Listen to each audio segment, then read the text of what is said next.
Hello friends. Did you know nearly 80% of those who watch my videos aren't subscribed? If you enjoy these stories, please hit that subscribe button and leave a like. It really helps. Thank you for being here. By the way, where are you watching from? Let me know in the comments. The snow came down in sheets across my windshield. Each flake caught in the headlight beams like a tiny meteor before disappearing into the black. I'd been driving Interstate 80 for 17 years, knew every truck stop and way station between Cheyenne and Omaha, but tonight the road felt different. Wrong somehow. The kind of wrong that settles in your gut and stays there, cold and heavy like a stone. My name is Cal Reddington, and I haul freight for a living. Been doing it since I was 23, back when my knees didn't ache and I could drive 16 hours without feeling it in my spine. Now I'm 40, divorced, and the only thing waiting for me at home is a one-bedroom apartment and a cat that barely tolerates my presence. So when Maeve Hollister from Dispatch called that morning, asking if I wanted to take a load through Wyoming in January, I said yes. The mortgage doesn't pay itself, and winter months are always slow. "Weather's going to turn nasty," Maeve had said, her voice crackling through my phone speaker. "Nobody else wants to touch it, Cal. But if you're willing, the run is yours. Double rate for hazard pay." I'd taken it without thinking twice. Double rate meant I could actually put something in savings for once. Maybe fix the transmission in my personal truck that had been slipping for 3 months now. Besides, I'd driven through worse. Or so I thought. The storm hit around 9 p.m., just as I was passing through Rawlins. 1 minute, the sky was clear, stars bright and cold overhead. The next minute, the wind picked up and the snow started falling so thick I could barely see 20 feet ahead. I slowed down to 45, then 40, watching the white line on the road's edge like it was a lifeline. The CB radio, mounted on my dash, crackled with static. Other drivers calling out conditions and warnings. Most of them were pulling over, waiting it out at rest stops or truck plazas. But I kept going. I had a deadline to make, and the load I was carrying, medical supplies headed for a hospital in North Platte, couldn't wait. That's when I first heard them on the CB. 3 voices, male, talking back and forth with the easy rhythm of drivers who'd been running together for years. A convoy moving east like me, somewhere ahead on the interstate. They were joking about the weather, comparing it to other storms they'd driven through, their voices warm and familiar through the speaker. It was comforting, knowing I wasn't alone out here, that there were other drivers crazy enough to keep pushing through this mess. "This ain't nothing," one of them said, his voice deep and gravelly. "Remember that ice storm in Montana, '09? Now that was a beast." The others laughed, agreeing, and I found myself smiling despite the tension in my shoulders. I keyed my mic, about to join the conversation, when the static surged and their voices cut out. When they came back a few seconds later, they were talking about something else, and the moment had passed. I drove on, the engine's steady rumble mixing with the howl of wind outside. The heater was cranked up high, but I could still feel the cold seeping in through the door seals, through the gap where the windshield met the frame. Ice was starting to form on the inside corners of the glass, little crystals that caught the dashboard lights and glittered like broken diamonds. I scraped at them with my thumbnail during a straight stretch of road, but they just came back, creeping across the glass in slow, intricate patterns. The convoy kept talking on the CB, their voices fading in and out with the static. I tried to spot their lights ahead of me, the familiar glow of taillights or running lights, but saw nothing except snow and darkness. The interstate stretched out empty and white, the center line disappearing under the accumulation. I should have been catching up to them by now, or at least seeing some sign they'd passed this way recently. Fresh tire tracks, displaced snow, something. But the road ahead looked untouched, like I was the first person to drive it in hours. "Anybody copy?" I said into the mic, keeping my voice casual. "This is Cal Reddington, eastbound at mile marker 215, looking for that convoy y'all were talking about." Static answered me, thick and buzzing. Then one of the voices came through, choppy and distant. "Copy that. We're about 10 miles ahead. Weather's getting worse." More static, then silence. I tried again, but got nothing except the empty hiss of dead air. The exit sign for a rest area appeared in my headlights, the reflective surface throwing the light back at me in a harsh glare. I thought about pulling off, taking a break, maybe calling Maeve to let her know the conditions were worse than expected. But something made me keep going. Pride, maybe, or stubbornness, or just the momentum of 17 years doing this job. I'd never failed to deliver a load on time, and I wasn't about to start now. So I drove past the exit and kept my eyes on the road, watching the snow pile up on my hood and listening to the rhythmic thump of the wipers struggling to keep the windshield clear. Around midnight, the road started to climb. I was getting into the higher elevations now, where the wind hit harder and the temperature dropped another 10 degrees. The snow was coming down so heavy that it formed a solid white wall in front of me, and I had to lean forward in my seat, squinting to make out the road.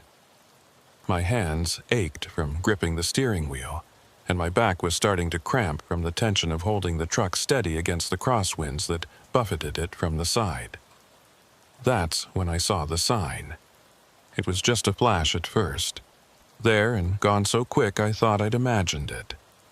A green highway sign, the kind that marks exits, appearing in my headlights for just a split second before the snow swallowed it again. But something about it was wrong. The exit number, I couldn't quite make it out, but it wasn't one I recognized. And I knew this stretch of road like I knew my own face in the mirror. There were no exits between here and the next town, nothing but empty rangeland and fence posts for the next 30 miles. I slowed down even more, trying to catch another glimpse of the sign, but it was gone. Just snow and wind and the endless white road ahead. Maybe I'd been wrong. Maybe exhaustion was playing tricks on me, making me see things that weren't there. I'd been driving for 15 hours straight, after all, and the hypnotic rhythm of the wipers and the steady drone of the engine could mess with your head if you weren't careful. I shook myself, rolled down the window a crack to let in some cold air to help me stay alert, and kept driving. The CB crackled to life again, the convoy's voices cutting through the static. They were closer now, the signal stronger, and I could hear them clearly. "Taking the next exit," one of them was saying. "This storm's only getting worse, and I'm not risking the pass in these conditions." The others agreed, and I heard the characteristic sound of turn signals clicking in the background of their transmission. They were pulling off. Smart move, probably. I should do the same. But when I looked for exit signs, there was nothing. Just the empty road and the snow and the darkness pressing in from all sides. No lights from a truck stop or rest area. No glow of civilization anywhere on the horizon. The convoy kept talking, their voices describing the parking lot they were pulling into, the coffee they were going to get, the weather forecast they'd heard on the radio. But I couldn't see them. Couldn't see anything except the tunnel of light my headlights carved through the storm. "Where are you guys?" I asked into the mic, trying to keep the confusion out of my voice. "What exit did you take? I'm not seeing anything out here." Silence. Then that same deep, gravelly voice. "Exit 223. Can't miss it. Big truck plaza, fuel, food, the works." But I just passed mile marker 220, and there was no exit 223 on this stretch of interstate. I knew that for certain. Hadn't been one in all the years I'd been running this route. My heart started beating faster, a sick feeling spreading through my chest. Something was very wrong here. I grabbed the road atlas from the passenger seat, the old paper kind I still kept because sometimes GPS wasn't reliable out here in the middle of nowhere, and flipped to the Wyoming page. My finger traced Interstate 80, following it east from Rawlins. Exit 219, exit 235, nothing in between except road. No exit 223, no truck plaza, nothing. Maeve?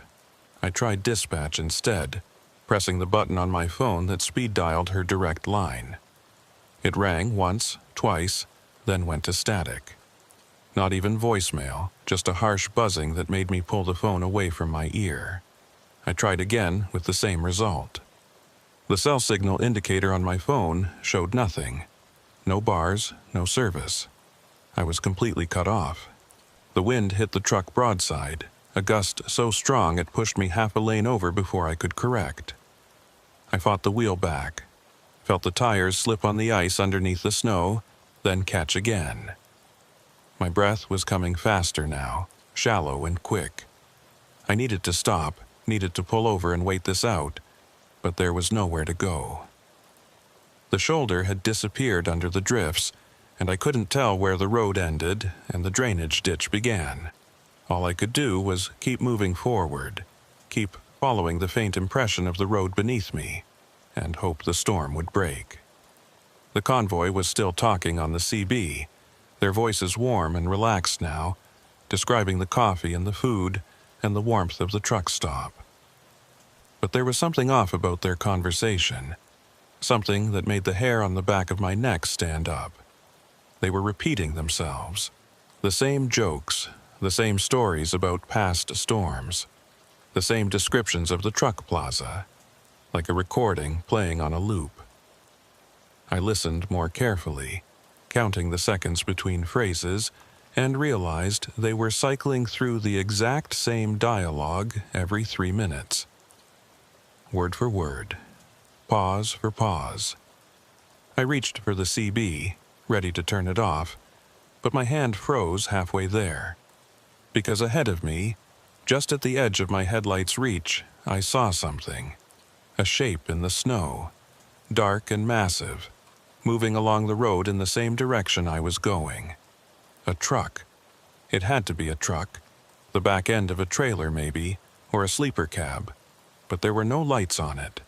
No taillights, no running lights, no reflective tape or markers.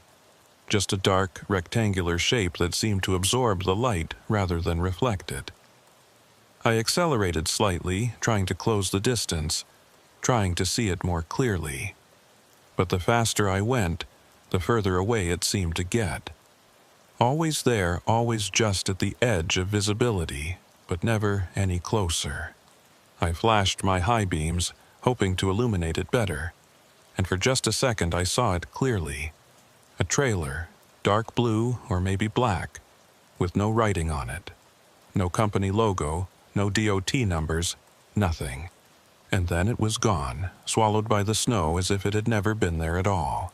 My hands were shaking now, a tremor that ran from my fingers up through my wrists and into my forearms. I eased off the gas, letting the truck slow down to 35, then 30. The smart thing to do would be to stop. Just stop right here in the road, put on my flashers, and wait for the storm to pass. But something deeper than logic kept me moving.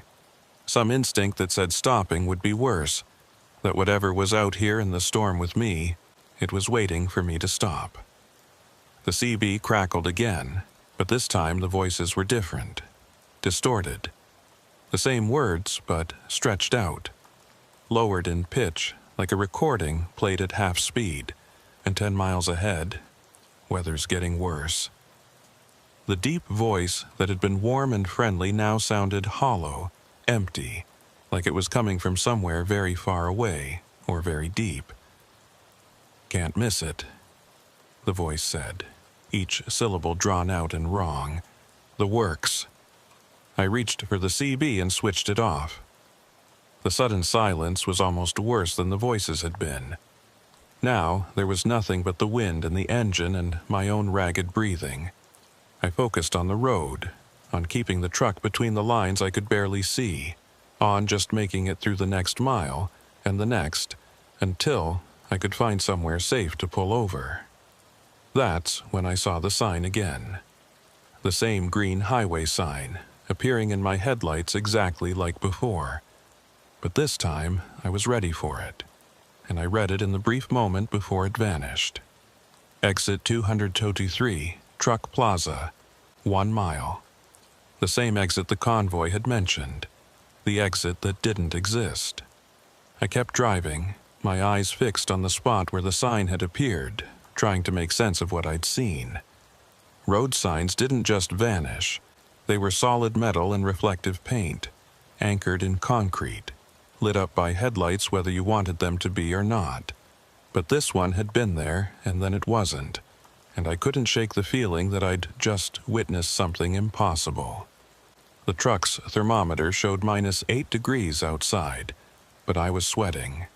I could feel it beating on my forehead, running down my spine under my thermal shirt and heavy jacket. The heater was still cranked up high, pouring hot air into the cab, but it didn't help the chill that had settled into my bones. This wasn't the cold of winter weather. This was something else, something that came from inside, from the growing certainty that I was in serious trouble. I thought about my ex-wife, Sarah. Not the woman I'd divorced 3 years ago, bitter and tired of being alone while I spent weeks on the road, but the girl I'd married at 25, the one who used to stay up late when I called from truck stops, who'd laugh at my stories about weird customers and strange cargo and the 100 little adventures that came with this job. She'd always said I was too stubborn for my own good, that one day I'd push myself too far and end up in a situation even I couldn't handle. Maybe this was that day. The road curved slightly to the right, following the contour of the land, and I took it carefully, feeling the trailer shift behind me. The load I was carrying wasn't particularly heavy. Medical supplies rarely were. But it was fragile, and the last thing I needed was to jackknife on ice and end up with thousands of dollars worth of damaged equipment. I'd hauled enough loads to know exactly how my trailer would respond to different conditions.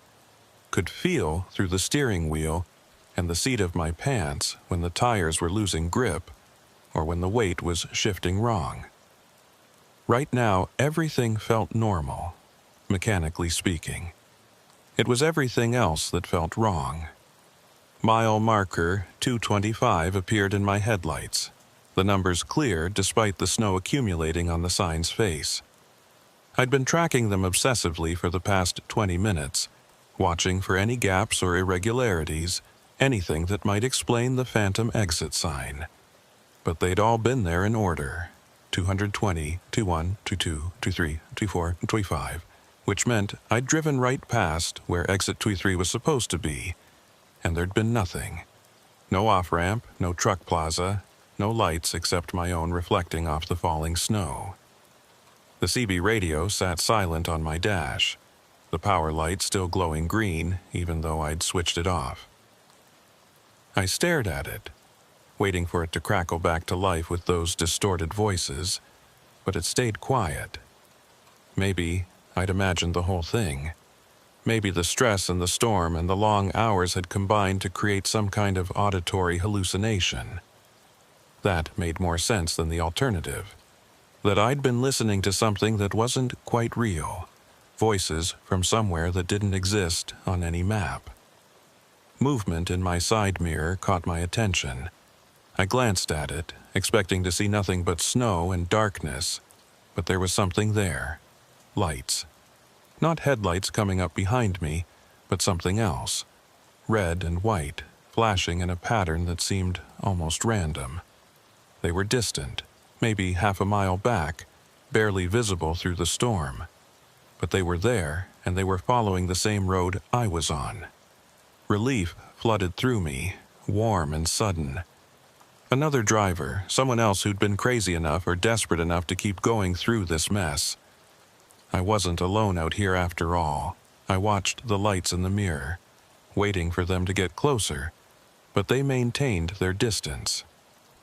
Half a mile back, no closer, no further away, just keeping pace with me as I drove through the storm. I tried the CB radio again, switching it back on despite my earlier unease. Static greeted me, thick and buzzing. "This is Cal Reddington, eastbound on I-80 at mile marker 225, I said into the mic. "I've got visual on a vehicle behind me. If that's you, come back." The static continued, unchanging.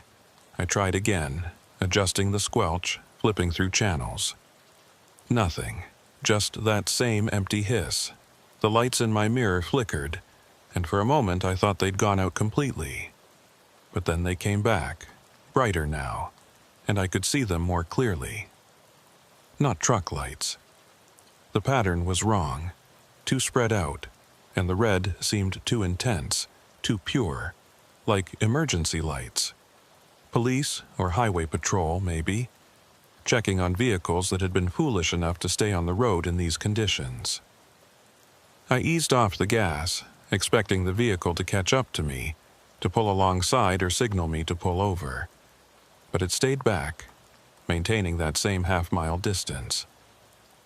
The lights pulsed in my mirror, red and white, hypnotic in their rhythm.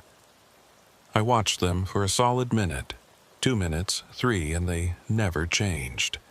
Never got closer, never fell back, just stayed there like they were tethered to my truck by an invisible line. The radio on my phone crackled, startling me. Not a call, but the weather band, automatically activating with an alert. Winter storm warning in effect for Carbon and Albany counties until 6 a.m. The automated voice was choppy, breaking up with interference. Zero visibility reported, multiple road closures. Travelers are advised to... It cut out, replaced by static, then went silent. My phone screen showed no signal again. The weather app frozen on data from 3 hours ago. Ahead of me, something changed. The quality of the darkness shifted, became deeper somehow, more complete. And then I realized what it was. My headlights weren't reaching as far anymore. The beams that should have extended 100 yards or more were being absorbed after maybe 30 feet, swallowed by the storm or the night or something I didn't want to think about. I could see the snow falling in the immediate cone of light. Could see the road directly in front of my bumper, but beyond that was nothing but black. I slowed down to 25 miles per hour, then 20. This was getting dangerous. I needed to find somewhere to stop, to wait out the worst of the storm, even if it meant sitting on the shoulder with my flashers on. But when I started to ease toward the right, planning to pull off, the truck lurched. Not from ice or wind, but from something underneath. A jarring bump that rattled my teeth and sent the coffee in my cup holder sloshing over the rim. I corrected automatically, bringing the truck back to the center of the lane, and the ride smoothed out immediately. What had I hit? There was nothing on the interstate, no debris, no potholes big enough to cause that kind of impact. I checked my mirrors, looking for whatever I'd driven over, but saw only my own tracks already being filled in by the falling snow. And those lights, still hanging back there in the distance, still pulsing their steady red and white rhythm. The next time I tried to edge toward the shoulder, the same thing happened. A violent bump, like driving over a log or a curb, that forced me back to the center of the lane. I tried the left shoulder with the same result. The truck would only run smooth if I kept it in the middle of the road, equidistant from both edges. As if something was physically preventing me from pulling over. My heart was hammering now, a sick, rapid beat that made my hands shake on the wheel. This wasn't possible. Roads didn't work this way. Physics didn't work this way. I was tired, that was all. Exhausted and stressed and seeing things, feeling things that weren't real. I needed to stay calm, needed to think rationally. There was an explanation for all of this. There had to be. I thought back to the last truck stop I'd passed, a TA in Rollins where I'd fueled up just before the storm hit. Dustin Curvin had been working the service bay, a mechanic I'd known for years. We talked for a few minutes while he checked my tire pressure, shooting the breeze about the weather and the season, and how business was slow. "You be careful out there, Cal," he'd said as I was leaving. "This storm's supposed to be a bad one." Wouldn't surprise me if they closed the interstate before morning. I'd laughed it off, assured him I'd be fine. Now I wished I'd listened. The temperature gauge on my dash was dropping. -10 now, -12. The cold was seeping in through every crack and gap in the cab, forming ice on the inside of the windows faster than I could scrape it away. My breath came out in clouds, visible even in the dim glow of the dashboard lights. I cranked the heater up higher, but it didn't seem to make any difference. The cold just kept coming, steady and relentless, like the truck was losing its ability to hold it back. Mile marker 230 appeared and disappeared. Then 231. I was making progress at least, still moving forward even if I couldn't pull over. The lights behind me kept pace, neither gaining nor falling back, and I tried to take comfort in their presence even though they made no sense. Nothing made sense anymore. Not the phantom exit, not the looping voices on the CB, not the dark shape I'd seen in the road that had vanished like smoke. But I was still moving, still driving, and as long as I kept doing that, I'd eventually reach a town or a patrol station or somewhere with people and warmth and explanations. The CB radio crackled to life without me touching it. I stared at it, my hand frozen halfway to the power switch, as static filled the cab. Then, through the interference, I heard a voice, my voice. "This is Cal Reddington, eastbound on I-80 at mile marker 225. I've got visual on a vehicle behind me. If that's you, come back." The exact words I'd spoken minutes ago played back at me with perfect clarity. Then silence. I grabbed the mic with shaking hands. "Who is this?" My voice came out higher than I meant it to, strained with fear I couldn't quite hide. "How are you doing this?" Static answered me, and then, after a long pause, my voice again, asking the same question. "Who is this? How are you doing this?" Like an echo, but delayed, coming back to me from somewhere I couldn't identify. I switched the CB off again, forcefully this time, jabbing at the power button like I could kill whatever was on the other end of that signal. The radio went dark. For about 5 seconds. Then the power light came back on, glowing green in the darkness, and the static resumed as if I'd never touched it at all. I tried again with the same result. The CB wouldn't stay off. It kept coming back, kept filling the cab with that empty hiss that sounded like nothing and everything at once. "Maeve," I said out loud, talking to myself now, my voice shaking. "I need to get hold of Maeve." I grabbed my phone, tried her number again, but got the same static I'd heard before. Tried 911 and got nothing, not even a ring. The phone was useless out here, wherever here was. Because I was starting to think I wasn't on Interstate 80 anymore, not really. I'd driven off the map somehow, onto some version of the road that existed just slightly to the left of reality, where exit signs appeared and vanished, and voices on the radio echoed back at you from the void. The wind died. Just like that, between 1 second and the next, it went from howling to silent. The snow kept falling, thick and heavy, but without the wind it fell straight down, almost peaceful in the way it accumulated on my hood and windshield. The sudden quiet was unnerving. I could hear the truck's engine now, really hear it, every ping and knock and rattle that usually got lost in the general noise of driving. I could hear my own breathing, ragged and too fast. I could hear the scrape of the wipers across the glass, the soft tick of ice melting on the heater vents. And underneath all of that, I could hear something else, a sound so low, I felt it more than heard it. A vibration that came up through the seat and into my spine, like a deep hum, or a distant engine running at idle, or a voice trying to speak from very far away. It set my teeth on edge, made my skin crawl, and I couldn't tell if it was coming from outside the truck or inside it or from somewhere in between. The lights in my mirror flickered again, and this time when they came back they were closer. Not half a mile anymore, maybe a quarter mile. Still maintaining their distance, but a shorter distance now. Still pulsing that same red and white pattern. I watched them, fascinated and terrified in equal measure, as they held their new position. Closer, but not catching up. Following, but never arriving. Mile marker 235 passed by my window. I'd been driving for over an hour since I last saw another vehicle. Last, heard a voice on the CB that wasn't my own, or a distorted recording.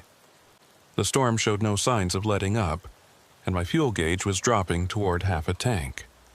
I had enough to make it to North Platte, but only if I didn't get lost, didn't waste fuel driving in circles, or searching for an exit that might not exist. And I was starting to think that maybe making it to North Platte wasn't in the cards anymore. The dark shape appeared again, ahead and to the right. That same massive rectangular form, like a trailer without lights, moving along the road in the same direction I was going. But this time it was closer, maybe 50 yards ahead, and I could see it more clearly. It was a trailer, I was almost certain now, but wrong somehow. The proportions weren't quite right. Too tall or too wide or too... something I couldn't put my finger on. And it was absolutely black. Not dark blue or navy, but true black. The kind of black that seemed to pull light into it and refused to let it go. I eased off the gas, not wanting to get any closer to it, and the shape maintained its distance just like the lights behind me. 50 yards ahead, never getting further away, never letting me catch up. I was boxed in, I realized. Whatever was following me and whatever was leading me, they were keeping me on this road, keeping me moving forward at a steady pace toward a destination I couldn't see. The CB radio crackled with my voice again, but this time the words were different. "Help me," I heard myself say, the tone flat and emotionless despite the meaning of the words. "I'm lost. I don't know where I am. Someone please help me." I'd never said those things. Hadn't spoken them into the mic, hadn't even thought them clearly enough to articulate. But there was my voice saying them anyway, broadcasting them out into the storm where no one would hear. I looked down at the mic, still hanging on its coiled cord exactly where I'd left it. My hand was on the wheel. I hadn't touched the CB, but the voice continued, my words pouring out of the speaker. "The signs don't make sense. The road doesn't end. I've been driving for hours, and nothing changes. Where am I? Where am I going?" The shape ahead of me seemed to grow larger, to expand until it filled my entire field of vision. I couldn't see around it anymore, couldn't see past it to the road beyond. Just that black, rectangular mass, absorbing the light from my headlights, pulling at my eyes in a way that made me dizzy and sick.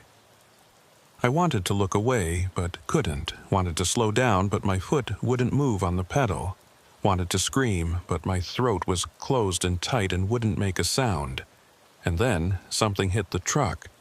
Not a collision, not an impact with another vehicle or a barrier. Something struck the roof of the cab, a soft thump that I felt more than heard. Then another and another, a steady percussion like someone walking on top of the truck. But there was no one up there. There couldn't be.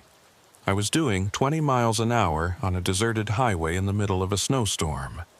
There was nothing out here that could be on my roof. The thumps continued, moving from the front of the cab toward the back, and I heard something else. A scraping sound like claws or nails dragging across metal. My hands locked on the wheel, knuckles white, as whatever was up there moved along the length of the truck, over the cab and onto the trailer behind me. I didn't want to look up, didn't want to see what might be visible through the moonroof that I never used, that stayed covered by a shade I never opened. But my eyes went up anyway, drawn by a compulsion I couldn't resist. The shade was open. I didn't remember opening it, didn't remember touching it at all, and through the moonroof I could see the sky, or what should have been the sky. But instead of stars or clouds or the storm, there was only black. Pure, absolute black, so dark it hurt to look at. And in that darkness, something moved. Something large and slow, shifting like oil across water, blocking out even the faint illumination that should have come from somewhere, anywhere. I jerked the wheel to the left, a panicked reaction that sent the truck skidding sideways across the ice. The trailer began to swing out, the beginnings of a jackknife that would flip me over if I didn't correct immediately. I fought the wheel back, easing off the gas, letting the truck find its balance again. The scraping on the roof stopped. The thump stopped. And when I looked up again, the shade was closed, exactly as it had always been. I was shaking so hard I could barely hold the wheel. My breath came in short gasps that fogged the air in front of my face, freezing into tiny crystals that drifted down onto my lap. I needed to stop, needed to get out of the truck, needed to run, needed to do anything except keep driving toward whatever was waiting for me at the end of this road. But I couldn't stop. Every time I tried to pull over, something prevented it. I was trapped in motion, a prisoner in my own truck, following a route that had no ending. The lights behind me were closer now. Close enough that I could almost make out the vehicle they were attached to, almost see what had been following me for the past hour. But every time I focused on them in the mirror, they blurred and shifted, refusing to resolve into anything coherent.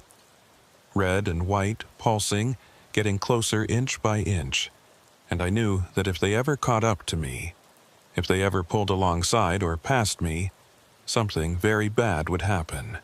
The dark shape ahead disappeared, swallowed by the snow or fading back into whatever dimension it had come from. For a moment I was driving into empty space, nothing ahead except the storm and the road and the endless white. And then I saw the sign again, that same green highway sign, exit 223, appearing in my headlights like it had been waiting for me to notice it. But this time it didn't vanish. This time it stayed visible, solid and real, mounted on its posts just like any normal sign should be. And beyond it, I could see lights. Not the red and white of the vehicle behind me, but the warm yellow glow of sodium lamps, the bright white of fluorescent tubes, the multicolored shimmer of neon signs, a truck plaza, just like the voices on the CB had described, just like I'd been told. Exit 223, exactly where it wasn't supposed to be. I slowed down, the truck dropping to 15 miles per hour, then 10. The exit ramp appeared in my headlights, curving away to the right, leading down toward those welcoming lights. I could see buildings now, a fuel station and a restaurant and what looked like a motel. Trucks were parked in neat rows in the lot, their running lights glowing, their cabs dark as their drivers slept. It looked normal, it looked safe, it looked like exactly what I needed. My turn signal clicked in the silence, marking time with the truck's heartbeat. All I had to do was turn the wheel, follow the ramp down to the plaza, and this nightmare would be over. I'd be around people again, around light and warmth and sanity. I'd call Maeve, tell her I was stopping for the night, that the storm was too much to drive through. She'd understand. Hell, she'd probably be relieved. The lights behind me surged forward, suddenly close enough that I could see them clearly in my mirror for the first time. And what I saw made my blood turn to ice in my veins. They weren't truck lights or police lights or anything that belonged to a vehicle at all. They were windows, glowing from within with red and white light that pulsed like a heartbeat. Windows in something massive and dark that filled the road behind me, something that wasn't a truck or a car or anything I could name. I jerked the wheel to the right, taking the exit, and the truck's tires bit into the fresh snow on the ramp. Behind me, the lights, the windows, the thing, followed. turning onto the exit ramp with a grace and silence that nothing that size should have possessed. I accelerated, pushing the truck as fast as I dared down the curving ramp, desperate to reach those lights below, to get to the truck plaza and the illusory safety it offered. The ramp curved back on itself, a standard cloverleaf design, and I followed it around, the trailer swaying behind me but staying in line. Almost there. Just another 100 yards, and I'd be on level ground, pulling into the parking lot surrounded by other drivers who'd know what to do, who'd help me make sense of this. I could see the fuel pumps now, could read the price per gallon on the LED displays, could see a figure in a heavy jacket walking between the trucks, checking vehicles, looking completely normal and mundane and real. The ramp leveled out and I straightened the wheel, preparing to turn into the truck plaza's entrance. But as I did, the lights that had been so warm and inviting began to flicker. The sodium lamps dimmed and brightened and dimmed again. The fluorescent tubes stuttered. The neon signs buzzed and went dark. And in the space of 3 heartbeats, every light in the truck plaza went out. Darkness rushed in to fill the void, absolute and complete. The trucks I'd seen parked in neat rows were gone. The buildings were gone. The figure in the jacket was gone. There was nothing ahead of me except empty snow-covered ground and the ramp continuing forward into darkness. No truck plaza. No exit. Just the ramp leading nowhere, ending at a field of white that stretched out in all directions. I stood on the brakes, felt the ABS pulse under my foot as the truck slowed, and finally stopped. I sat there in the silence, engine idling, headlights illuminating snow and nothing else. Behind me, the thing with the glowing windows had stopped too, maintaining its distance, waiting. The CB radio crackled with my voice, still calling out for help, still describing my confusion and fear in that flat, emotionless tone. I was trapped between nothing and something worse than nothing, on an exit ramp that went nowhere, in a storm that would never end. And I realized, with a clarity that cut through all my fear and confusion, that I'd made a terrible mistake. I should never have left the interstate, should never have listened to the voices on the CB or looked for the truck plaza that didn't exist. Because now I was off the road, off the map, and I had no idea how to get back. I sat there for what felt like hours, though my watch said only 5 minutes had passed. The engine idled with a steady rhythm, burning fuel, the gauge creeping lower with each passing moment. I had maybe 300 miles of range left, enough to get back to the interstate and continue east if I could figure out how to reverse up the exit ramp without jackknifing. But the thought of going back out there, onto that endless dark road with whatever was following me, made my stomach turn over. The headlights showed nothing but snow and an empty field where the truck plaza should have been. I tried to make sense of it, tried to find some rational explanation for what I'd just witnessed. A power outage, maybe. A trick of the storm that had made me misjudge the distance. But I knew those were lies. Desperate attempts by my mind to explain something that had no explanation. The truck plaza had vanished because it had never been real in the first place. It had been bait, a lure to get me off the interstate, and I'd taken it. Behind me, the thing with the glowing windows remained motionless, a dark mass at the top of the exit ramp. I couldn't see it clearly in my mirrors, couldn't make out any detail beyond the general impression of size and wrongness, but I could feel it there, could sense its presence like a weight pressing down on the back of my neck. It was waiting for me to move, to make a decision, to do something other than sit here in neutral burning diesel. I reached for my phone again, knowing it was useless but needing to try anyway. Still no signal. The screen showed my last known location as Rollins, over 100 miles back, the GPS arrow spinning slowly in place like it was trying to figure out where I'd gone. The battery was at 30%, dropping faster than it should. I turned the screen off to conserve power, though I wasn't sure why it mattered. If I was going to die out here in the snow, whether my phone had battery or not seemed like a minor concern. The CB radio continued its intermittent broadcasts, my voice cutting through the static to describe situations I hadn't experienced yet. "The engine's dying," I heard myself say. "I can't keep it running. It's getting so cold." I looked at the temperature gauge. The truck was running fine, the engine temperature right where it should be. But I shivered anyway, because I knew that voice was right. Eventually, the fuel would run out, and then the engine would stop, and then the heater would fail, and I'd be alone in the cab with nothing but the cold and the dark and whatever was out there waiting. I put the truck in reverse, deciding I had to at least try to get back to the interstate. The transmission clunked as I eased off the clutch, and the truck started rolling backward, up the slight incline of the exit ramp. I watched my mirrors carefully, trying to stay centered on the ramp, trying to avoid the shoulders that might drop off into ditches, or barriers, or nothing at all. The thing with the windows didn't move, just sat there at the top of the ramp, watching me approach. 20 yards separated us now, then 15, then 10.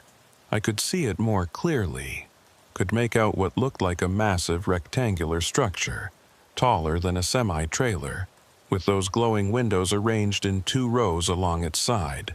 But the proportions were all wrong. The angles too sharp, or too soft, or too something my brain couldn't quite process. It hurt to look at directly, made my eyes water and my head ache, so I relied on my mirrors, keeping it in my peripheral vision while I focused on the ramp. 5 yards. 3. And then I was level with it, the truck's trailer passing within arm's reach of whatever it was. I didn't look directly at it, kept my eyes forward, but I could see it there in my side mirror, could see those windows pulsing with their red and white light, could see something moving behind the windows, shadows that shifted and flowed like they were underwater or caught in a heat haze. I pressed the gas harder, feeling the engine strain as I backed up the incline. The thing didn't move, didn't react to my presence at all. And then I was past it, back at the top of the ramp, and I could see the interstate ahead. The road was still there, still running east-west through the darkness, still covered in snow. Relief flooded through me so intensely it made me dizzy. I'd found my way back. I could get back on the road and keep driving, and maybe, this nightmare would end. I shifted into first gear and pulled forward, guiding the truck back onto the interstate. The tires gripped, the trailer followed, and just like that, I was back in the eastbound lane, headlights pointed toward Nebraska and the promise of morning. Behind me, the exit ramp receded into the darkness, and the thing with the windows didn't follow. It stayed there at the entrance to nowhere, watching me go, and I felt its attention like a physical touch between my shoulder blades. The convoy voices started up again on the CB, back to their original loop, describing the truck plaza and the coffee and how they were going to wait out the storm. But they sounded faint now, distant, like they were broadcasting from very far away. I listened to them cycle through their conversation twice more, then switched the radio off. This time it stayed off, the power light going dark and remaining dark. Whatever had been playing games with me seemed to have lost interest. Mile marker 236 appeared in my headlights. Then, 237, I was making progress, putting distance between myself and the phantom exit, and that had to mean something. Had to mean I was getting back to normal reality, to the regular road that existed on maps and GPS systems. My hands had stopped shaking, and my breathing had slowed to something approaching normal. I was going to make it. I was going to deliver this load and collect my pay and never, ever take a run through Wyoming in winter again. That's when I saw the sign for exit 223 ahead. My foot came off the gas involuntarily, the truck slowing as I stared at the green sign illuminated in my headlights. Exit 223, Truck Plaza, 1 mile. The same exit I'd just left. The same exit that shouldn't exist. But I'd driven past it. I'd put it behind me. I'd seen mile markers 236 and 237, which meant I was well past where any exit 223 could be. I looked at my odometer, trying to make sense of the numbers. I'd driven 2.3 miles since getting back on the interstate. Should be at mile marker 238 by now, maybe 239. But the sign said 220. I was back where I'd been an hour ago before I'd seen the exit the first time. The distance I'd covered, all the miles I'd put between myself and Rollins, had somehow disappeared. I was caught in a loop, driving the same stretch of road over and over, and I hadn't even realized it until now. Panic hit me then, real and visceral, tightening my chest until I couldn't breathe. I was trapped, not just on this road, but in this moment, this piece of time and space that kept repeating itself like a scratched record skipping on the same groove. I could drive for days and never get anywhere. Never escape this endless loop of snow and darkness and exit 223. I grabbed the phone, stabbed at Maeve's number with shaking fingers. The call connected this time, the ringing clear and normal in my ear. Hope surged through me. She answered on the third ring. "Cal?" Her voice was fuzzy with sleep. "What time is it? Are you okay?" "Maeve, I need help." The words tumbled out too fast. "I'm stuck in some kind of loop on I-80. The same exit keeps appearing, the same mile markers, I can't get past it. There's something following me, something wrong with the road. I don't know what to do." Silence on the other end. Then, "Cal, you're not making sense. Where are you exactly?" "I don't know. That's what I'm trying to tell you. The GPS says Rollins, but I've been driving for hours. Mile marker 220, 225, back to 220 again. It's not possible, but it's happening." More silence. When Maeve spoke again, her voice was gentle, the tone you'd use with someone who was having a breakdown. "Cal, have you been drinking or taking any medication? You sound really stressed." "I'm not drunk. I'm not crazy. There's something wrong with this road, Maeve. I've seen things, impossible things, and I can't get away from them. Okay, listen to me carefully. I need you to pull over somewhere safe and rest. You've been driving too long, you're exhausted, and the storm is probably worse than you realized. Find a truck stop, get some sleep, and we'll figure this out in the morning." There are no truck stops. That's what I'm telling you.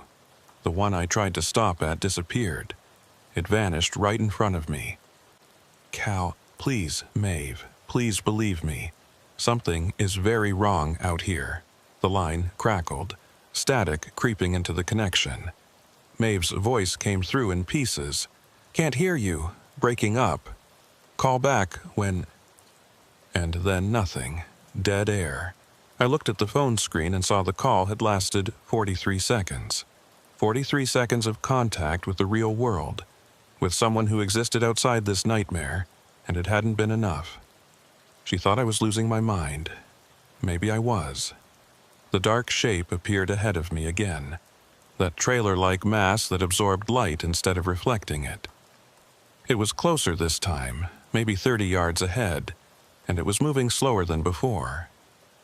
I could tell because I was gaining on it, even though I hadn't increased my speed. In another minute, I'd be right behind it, close enough to read license plates if it had any, close enough to see what it really was. I didn't want to know. Every instinct I had was screaming at me to slow down, to maintain distance, to avoid getting any closer to that thing than absolutely necessary. But the truck kept rolling forward at a steady 25 miles per hour, and the shape kept slowing down, and the gap between us narrowed yard by yard. 20 yards, 15. I could see details now, or what looked like details. The back of the thing had a door or an opening, a rectangular darkness even blacker than the surrounding mass. And around that opening, I could see what looked like text, white letters on the black surface. I squinted, trying to read them, trying to make out what they said. Maeve Hollister Transport. My hands locked on the wheel. My company didn't have trucks like this. Didn't have any trucks at all, actually. We were a brokerage, connecting drivers with loads, managing logistics. Maeve ran the whole operation out of a 2-room office in Cheyenne with a secretary and a lot of phone calls. We didn't own equipment. We didn't operate vehicles. We sure as hell didn't have black trailers with our name written on them. 10 yards. The text was clearer now, and below the company name I could see a dot number. My dot number. The same 7-digit sequence that was on my truck, on my paperwork, on every bill of lading I'd signed in the past 3 years. This thing, whatever it was wearing my identity like a disguise. I jerked the wheel to the left, pulling into the westbound lane to get away from it. The truck responded sluggishly, the trailer swaying as I changed lanes. But as I moved left, the dark shape moved with me, matching my trajectory exactly. I tried to go back right and it followed, staying directly ahead of me no matter what I did. I was locked onto it somehow, tethered to it, and the distance between us kept shrinking. 5 yards. 4. Close enough now that I could see my headlights reflecting off something on the back of the trailer. Not the surface itself, which still seemed to drink in the light, but something embedded in it. Reflectors, maybe, or lights of its own. They glowed red, not from my headlights but from some internal source, and they were arranged in a pattern I recognized. Tail lights, marker lights, clearance lights, all in the right places, all the right shapes, but all the wrong color. Only red, no white or amber, just red like warning lights or emergency flashers or blood. 3 yards. I could see under the trailer now, could make out what looked like wheels and axles and an undercarriage, but they weren't moving. The whole thing was gliding along the road without its wheels turning, without making contact with the ground. It was floating, hovering, maintaining a precise distance above the snow-covered asphalt. 2 yards. And that's when I saw the door at the back of the trailer start to open. Not swinging outward on hinges like a normal trailer door, but sliding upward like a roll-up gate, revealing the interior. I tried to look away, tried to focus on the road or my mirrors or anything except what was being revealed. But my eyes wouldn't move. They stayed fixed on that opening, on the darkness inside that was somehow darker than the outside, on whatever was in there waiting to be seen. The interior of the trailer wasn't empty. It was full of windows. The same glowing windows I'd seen on the thing that had followed me down the exit ramp, arranged in 2 rows along each side, pulsing with red and white light. And in front of those windows, silhouetted against their glow, I could see figures. Human-shaped, standing motionless, 3 or 4 dozen of them at least. They were all facing forward, facing me, and even though I couldn't see their features, I knew they were watching. 1 yard. Close enough that I could have reached out my window and touched the back of the trailer if I'd wanted to. Close enough to see that the figures inside weren't quite right. Their proportions slightly off, their poses too rigid, their shapes too uniform. They looked like people the same way a mannequin looks like people. Similar enough to be recognizable, but wrong enough to be disturbing. And then one of them moved. Just a small shift, a turning of the head, but it was enough. The figure at the front of the trailer, closest to the opening, rotated its head toward me and I saw its face. My face, looking back at me from inside that impossible vehicle, wearing my features like a mask, eyes empty and dark and utterly without recognition. I screamed, couldn't help it, couldn't stop it. The sound tore out of my throat raw and ragged, filling the cab, drowning out the engine and the static in my own racing heartbeat. I slammed on the brakes, not caring if I jackknifed, not caring if I flipped the truck, just needing to stop, to get away from what I'd seen. The tires locked up and the truck began to skid, sliding sideways on the ice. The dark trailer didn't slow down. It kept moving forward at its steady pace, pulling away from me as I skidded to a halt. The door remained open, the figures inside still visible, and I saw more of them turn their heads to look at me as the distance grew. All of them wearing faces I recognized. Dustin Curvin, the mechanic from Rollins. The other drivers I'd seen at truck stops over the years. And in the back row, barely visible in the dim light, I saw Maeve, or something wearing her face, standing among the others, watching me with those same empty eyes. The truck stopped completely, slewed sideways across both lanes, and I sat there shaking so hard my teeth rattled. The dark trailer continued down the road, the door sliding slowly closed, cutting off my view of the interior. It shrank in the distance, got smaller and smaller, and finally disappeared around a curve I didn't remember being there before. I was alone on the road again. Just me and the snow and the endless night. The CB radio crackled to life with my voice, describing what I'd just seen, putting my terror into words. They're inside the trailer. All of them. Everyone I've ever known on this road. They're all in there, and they're all watching me. What are they? What do they want? I didn't have answers. Didn't think there were answers, at least not ones that would make sense or provide comfort. All I knew was that I was caught in something far beyond my understanding, something that used faces and voices and familiar things to disguise its true nature. And it wasn't going to let me go. The mile marker in my headlight said 220. I was back at the beginning of the loop. Again. I put the truck in gear and started driving. What else could I do? Sitting still meant freezing, meant dying, meant giving up. And I wasn't ready to give up, not yet. So I drove, following the white lines that appeared and disappeared under the snow, keeping my speed steady, trying not to think about what I'd seen or what it meant. Trying to focus on the simple act of driving, on the familiar motions of steering and shifting and watching the road. Mile marker 221. The convoy voices had stopped, the CB silent except for faint static. The temperature outside had dropped to -15, and the cold was seeping into the cab despite the heater running full blast. I could see my breath in the air, could feel ice forming on my eyelashes when I blinked. Mile marker 222. Something was different this time. I could feel it, a change in the quality of the air or the texture of the storm. The snow was falling lighter now, the individual flakes larger and slower. I could see further ahead, maybe 40 or 50 yards instead of the usual 20. The darkness seemed less absolute, like there was a faint light source somewhere beyond the storm. Too distant to illuminate but close enough to suggest that dawn might eventually come. Mile marker 223.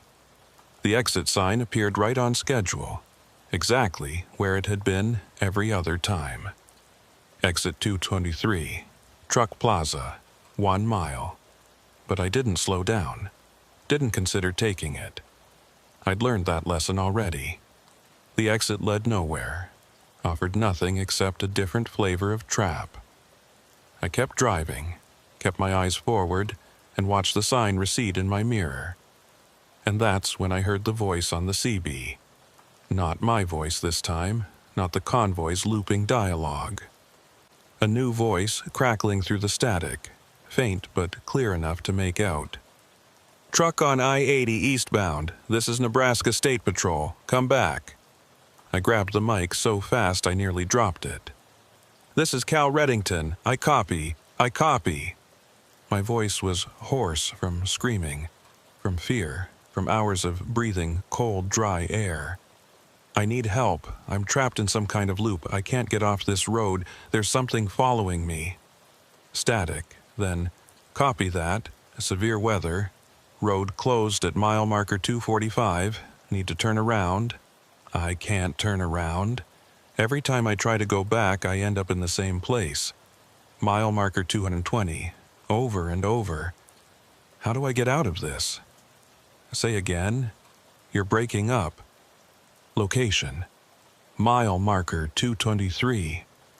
I'm at 223 heading east, and I've been driving in circles for hours. Please, you have to help me.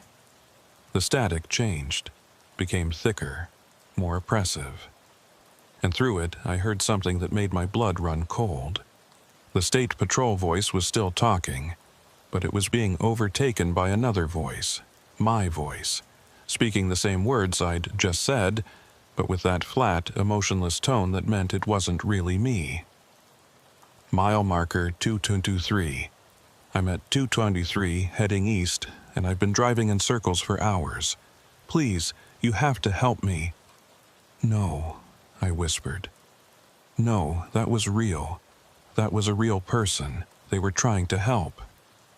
But the voice on the CB kept going, kept repeating my words with exact precision, and I knew the truth.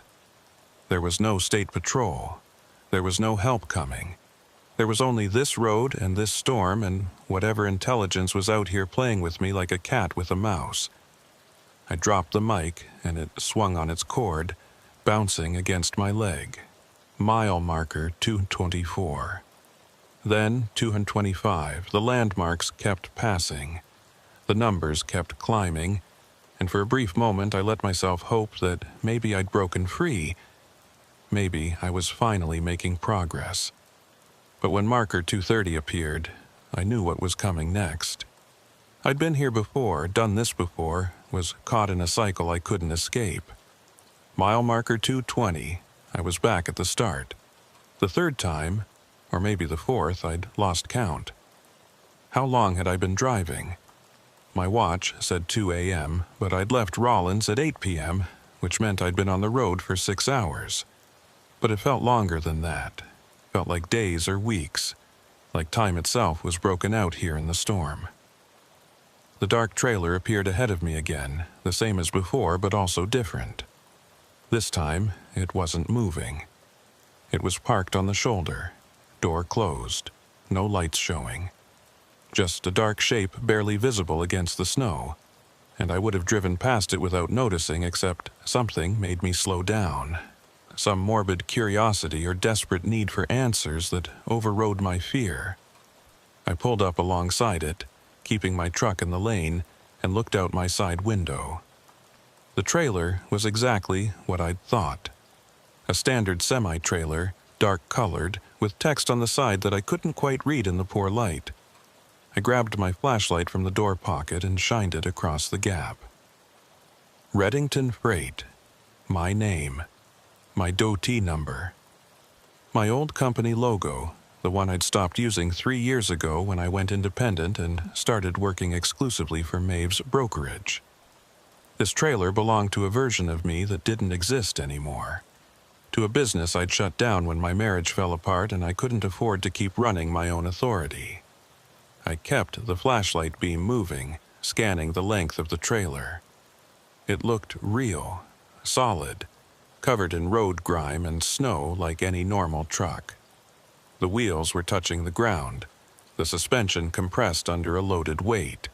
I could see the glad hands hanging from the airlines, the electrical cable coiled on its hook, all the normal details that made up a trailer's rear end. And then the back door started to open. I didn't wait to see what was inside. I hit the gas and the truck lurched forward, tires spinning for a moment before catching. I watched my side mirror as the trailer receded behind me, watched that door roll up slowly and deliberately, revealing the darkness within. But this time I didn't see windows or figures or anything except pure, black emptiness. A void that seemed to pull at my eyes even from a distance. Mile marker 221. I was moving again, driving again, caught in the loop again. My fuel gauge read a quarter tank now. I'd burned through 3/4 of my fuel going nowhere, driving in circles, and soon I'd run out completely. And then what? Sit here and freeze while that thing with my name on it sat outside my window waiting? The CB crackled. Maeve's voice came through, clear and normal and wrong. Cal, where are you? You should have checked in 2 hours ago. I'm getting worried. I stared at the radio, knowing this wasn't real, knowing it was the same trick that had been played on me over and over. But hearing her voice, hearing that note of concern, it broke something inside me. I grabbed the mic. Maeve, if you can really hear me, if this is really you, I need you to know something. I'm not going to make this delivery. I'm stuck out here, and I don't think I'm getting out. Tell my ex-wife. I stopped. What could I tell her? That I was sorry? That I wished I'd been a better husband? That I loved her even though we'd signed papers and moved on and rebuilt our lives apart? None of it mattered now. Tell her I was thinking about her at the end, I said finally. Tell her the good times, the early years before it all went bad. Tell her those were real and I never forgot them. Silence from the CB. Then, in a voice that was Maeve, but also not Maeve. Too measured and careful to be human. Understood. Message will be delivered. Stay safe out there, Cal. The radio went dead. I let the mic drop, felt tears freezing on my cheeks, and drove on into the loop that had become my entire world. The snow had stopped falling. I noticed it somewhere around my 5th or 6th trip through the loop, though I'd long since stopped counting. The flakes that had been constant for hours just quit, leaving the air clear and still and empty. I could see further now, could make out the landscape on either side of the road. Hills covered in white, fence posts marking old property lines, nothing moving except my truck's shadow cast by my own headlights. The silence was worse than the wind had been. At least with the storm there'd been sound, motion, something to mark the passage of time. Now there was only the engine's steady rumble and the hum of my tires on the snow-packed road. The CB radio had gone completely dead. Not even static anymore, just a silent speaker and a dead power light. My phone had died 20 minutes ago, the battery finally giving up, leaving me with no connection to the outside world at all. Mile marker 220 appeared in my headlights for what might have been the 10th time, or the 20th. I'd lost track, lost the ability to care. The fear had burned itself out, leaving behind a hollow exhaustion that made everything feel distant and unreal. I was watching myself drive from somewhere far away, observing my own hands on the wheel, my own foot on the gas, like I was spectating my own life. The dark trailer was parked in the same spot again, right where it had been before. But this time there were others with it. 5 or 6 trailers, all dark, all identical, all bearing my name and company logo. They lined the shoulder like monuments or grave markers, and as I drove past each one, their doors began to open. Not all at once, but in sequence, each one waiting for me to draw level before rolling up to reveal the darkness inside. I didn't look, kept my eyes forward, kept driving, ignored the CB even though it had come back to life and was broadcasting my voice in dozens of variations, describing scenarios I hadn't experienced yet. The engine just died. I'm out of fuel. It's so cold. I can't feel my hands anymore. Something's trying to get into the cab. The door handle is turning. I can't stop it. I can't. Mile marker 221. The convoy voices had returned too, but they weren't looping anymore. They were having a real conversation, or what sounded like one, talking about me. Poor bastard, the deep, gravelly voice said. How long's he been out here now? Hard to say, another voice answered. Time's funny on this stretch. Could be hours, could be days.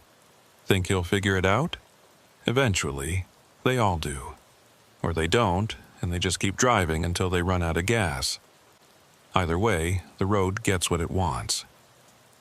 I grabbed the mic, needing to confront them, needing answers even if they wouldn't make sense. What does that mean? What does the road want? Why is this happening to me? The voices stopped. Complete silence for maybe 5 seconds. Then the gravelly voice came back, but it was talking to the others, not to me. He can hear us now. That's new. Means he's close, almost there. Should we tell him? Why not? Won't change anything. I waited, hands trembling on the wheel, for whatever revelation they were going to offer. The answer to this nightmare, the explanation that would make it all make sense. But when the voice came through again, all it said was, "Check your mirror, Cal. Look at what's been following you this whole time." I didn't want to. Every instinct told me that looking would be a mistake, that some things were better left unseen. But I looked anyway, because what did I have to lose at this point? The mirrors showed the same thing they'd been showing for hours. The road behind me, the falling snow that had started up again, and in the distance, those pulsing red and white lights. Except they were closer now, much closer. Close enough that I could see the vehicle they were attached to, and it wasn't a vehicle at all. It was the thing I'd seen on the exit ramp, that massive structure with its rows of glowing windows, but it had changed, grown. The windows had multiplied, covering the entire surface. Hundreds of them now, maybe thousands, each one containing a figure. Each figure wearing a face I knew. I saw my ex-wife standing in one window, my mother in another. Maeve, Dustin. Every dispatcher I'd ever talked to, every dock worker who'd loaded my trailer, every other driver I'd shared a meal or a conversation with at a truck stop over the past 17 years. All of them arranged in neat rows, all watching me with those empty, recognitionless eyes.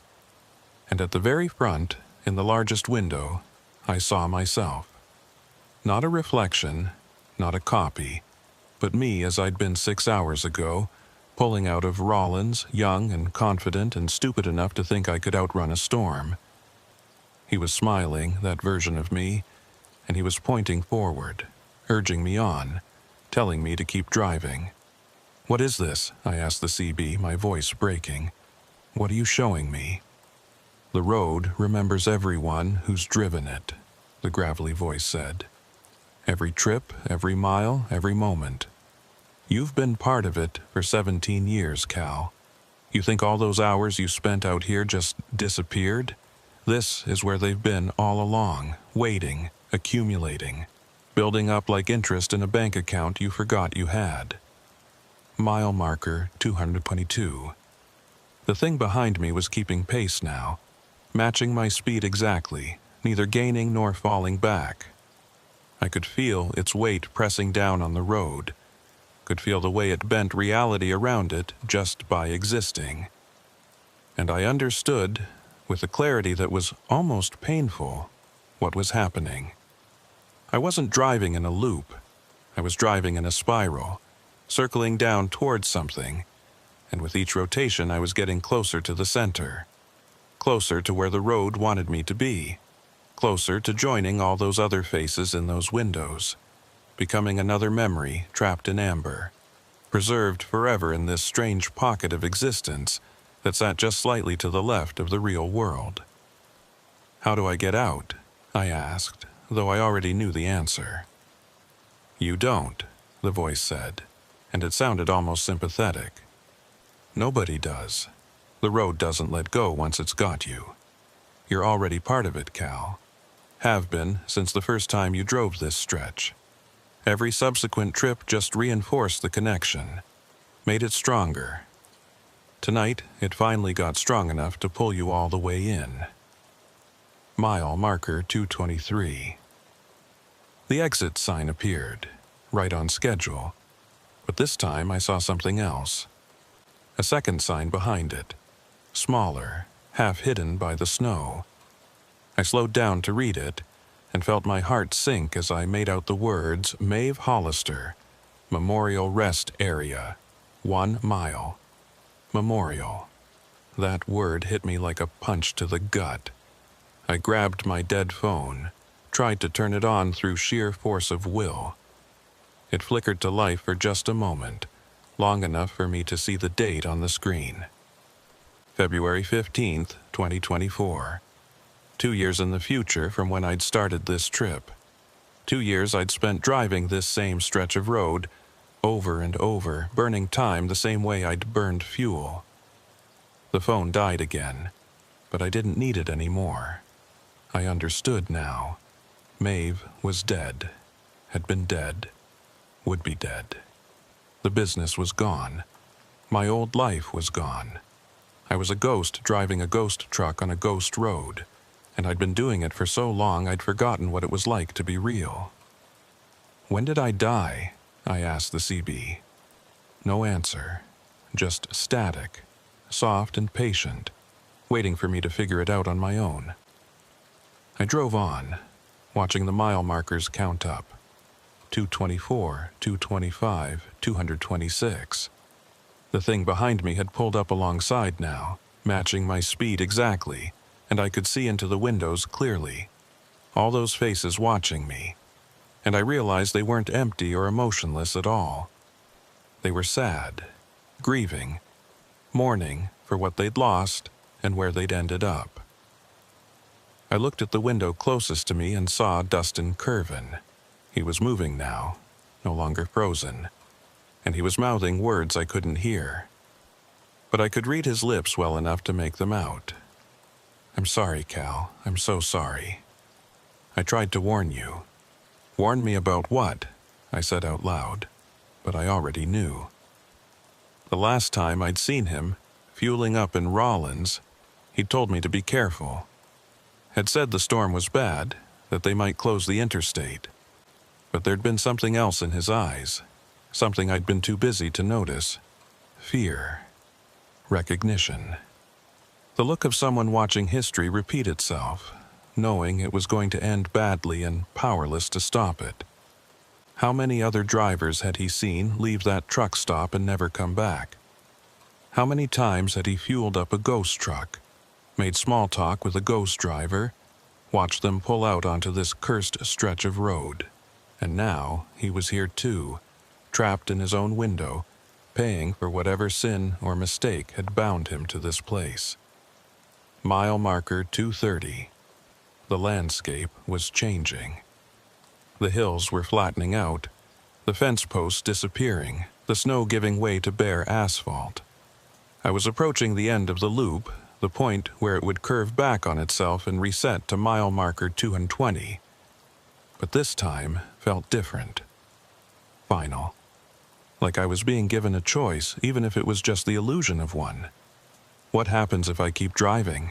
I asked the CB. The gravelly voice came back, clearer than it had ever been. You loop again, and again, and again until you forget there was ever anything else, until this road, this storm, this night becomes your entire existence. That's one option. And the other? You take the exit, you pull into the rest area. You park next to all the other trucks that are already there, and you turn off your engine, and you wait. Eventually, you'll become part of the structure, another window in the collection. You'll still be conscious, still aware, but you won't be driving anymore. You'll just be watching, remembering, existing in a moment that never moves forward or back. Neither option sounded good, but at least the second one had an ending, a conclusion, even if it wasn't the one I would have chosen. Mile marker 235. Almost there, almost to the reset point. I could feel the loop getting ready to kick in, could sense the road preparing to send me back to the beginning. My fuel gauge showed empty, the low fuel warning light glowing red on the dashboard. I had maybe 5 more miles left, maybe less. Not enough to do another loop. This was it, the end. There's a third option, a new voice said on the CB. Female, familiar, warm in a way that made my chest ache. I knew that voice, had heard it 1,000 times over the years, trusted it more than I trusted my own judgment sometimes. Maeve? I whispered. "Hey, Cal," she said, and I could hear her smiling through the static. "Took you long enough to get here. Are you dead?" "Yeah, heart attack, about 18 months ago. Right at my desk, middle of coordinating a 3-truck convoy to Denver. They said I went quick, didn't suffer. I guess that's supposed to be comforting." She paused, and I heard something that might have been a sigh or might have been interference. "But I didn't really go anywhere, Cal. None of us do. We're all still here in one way or another." "I don't understand." "The road keeps us. The people who gave it the most, who spent the most time on it, who cared about it even when we shouldn't have. It holds on to us, preserves us. And when someone like you comes along, someone who's worn out the same stretch too many times, who's become more road than person, it pulls them in too." Mile marker 238. Just 2 more until the loop reset. I felt tears running down my face, freezing on my cheeks before they could fall. "You said there was a third option." "There is, but you're not going to like it." "Tell me anyway." "You let go, stop driving. Just take your hands off the wheel and your foot off the gas, and let the truck do what trucks do when nobody's controlling them. It'll drift, maybe hit the shoulder, maybe roll. And when it stops moving, when the engine dies and the lights go out and there's nothing left but you and the cold and the dark, that's when you'll finally be free." "Free to do what? Die for real this time?" "Maybe. Or maybe you'll wake up somewhere else, in a time that hasn't happened yet, or a version of events that went differently. The road has a lot of ways in, Cal, but it's only got one way out. You have to choose to leave. Have to want it badly enough to let go of everything you know." Mile marker 239. One more. One more marker, and I'd be back at 220, starting the loop again, unless I did something to break the cycle. I looked at my hands on the wheel, at the calluses on my palms from 17 years of gripping the same worn leather. Looked at the dashboard lights that had been my constant companions through thousands of miles and hundreds of nights exactly like this one. Looked in the mirror at that massive structure with all its windows, at all those faces watching me, waiting to see what I'd choose. "If I let go," I said slowly, "what happens to them? To all the others who are already trapped?" "Nothing changes for them," Maeve said, and there was genuine sadness in her voice. "They're already gone, Cal. This is all they have left. But you're still on the edge. Still got one foot in the real world and one in here. You can still choose." Mile marker 240. The loop should have reset by now, should have sent me back to 220, but the marker just kept climbing. 200. Show 142. I was past the boundary into territory I'd never reached before, and ahead of me I could see something glowing on the horizon. Not the false lights of the truck plaza, but something real. Dawn, maybe, or a town, or the actual exit that led to actual North Platte where I was supposed to deliver my actual load. The structure beside me was falling behind, unable or unwilling to follow past the loop's boundary. I watched it recede in my mirrors, watched all those faces grow smaller and smaller, and I felt something break inside my chest. They were staying behind. All of them. Maeve, Dustin, the convoy drivers, all the others who'd been pulled into this strange pocket of existence. They were trapped here while I drove on toward whatever came next. "Goodbye, Cal," Maeve said, her voice fading with distance. "Drive safe, watch the weather. Call when you get a chance." "I will," I said, though I knew she couldn't hear me anymore. "I promise." Mile marker 245. According to the voice I'd heard earlier, the one claiming to be Nebraska State Patrol, this was where the road closed, where they'd set up barricades to keep drivers from going further into the storm. But there was nothing here. Just empty road and the approaching dawn, and my truck still rolling forward on momentum and the last fumes of diesel. The engine coughed, sputtered. The fuel warning light was flashing now, urgent and insistent, telling me what I already knew. I was out of fuel, out of time, out of road. In another minute or two, the truck would roll to a stop and I'd be stranded here, wherever here was. Dead or alive, real or ghost, trapped or free. I had no idea which. I could take my hands off the wheel right now. Could let go like Maeve had suggested. Could choose to leave. Could find out what was on the other side of this nightmare. Or I could ride it out, coast as far as the momentum would take me, see if the dawn ahead was real or just another trick of the road. The engine died. The dashboard lights flickered and went out. The heater stopped blowing. In the sudden silence, I could hear my own heartbeat, fast and erratic, and I realized I was holding my breath. The truck was still moving, but barely, rolling forward at maybe 10 miles an hour on flat ground with no power to maintain it. 5 miles an hour. 3. The shoulder was coming up on my right. A place to pull over, to stop, to rest. I could guide the truck there, use the last of its momentum to get off the road, to park safely. Or I could let it drift, let physics and chance decide where I ended up. My hands loosened on the wheel, just slightly, just enough that the truck began to pull to the right on its own, following the crown of the road, heading towards the shoulder.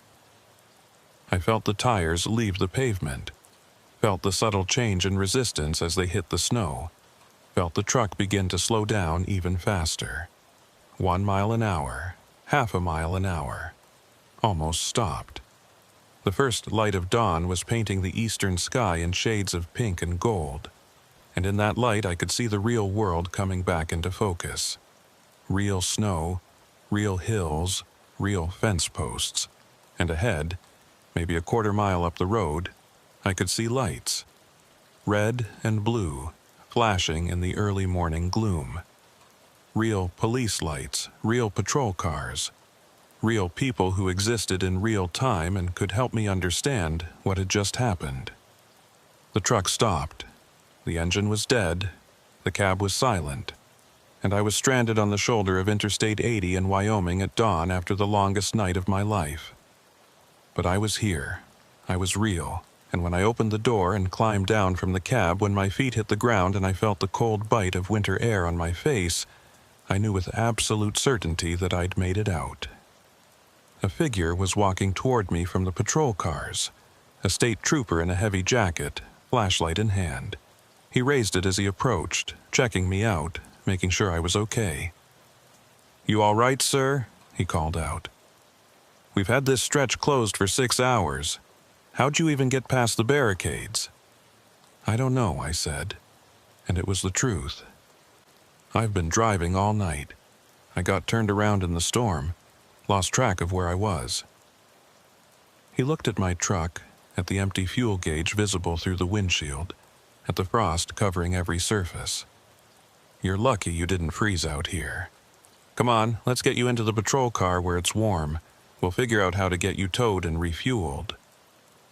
I followed him, glancing back at my truck one last time.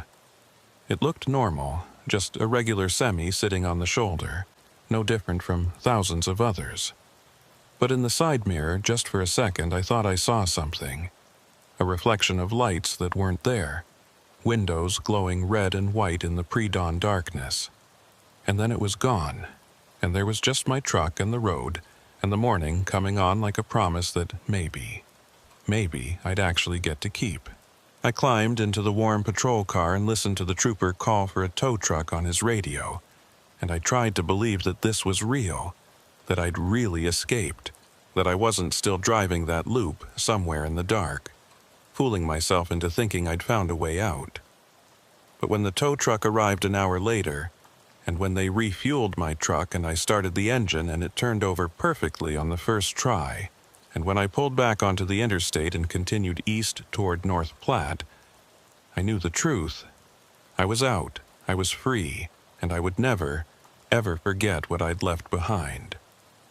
Behind me, somewhere in the distance, invisible but present, I knew that stretch of road was still there, still looping, still holding all those faces in its windows, all those voices on the CB, all those trucks parked at rest areas that didn't exist on any map, waiting for the next driver who'd worn out their welcome on the regular roads, who'd become enough of a ghost that the road could pull them all the way in.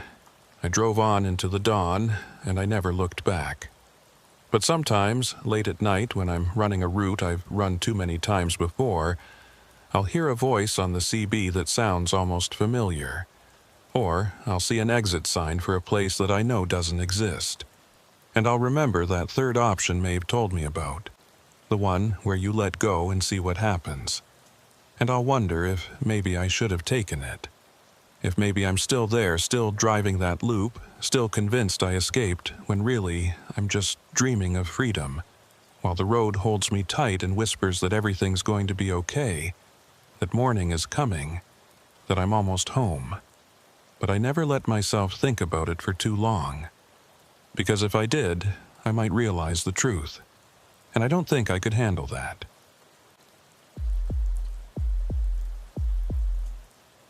The radio cut out somewhere around exit 47, leaving nothing but dead air and the low rumble of my engine.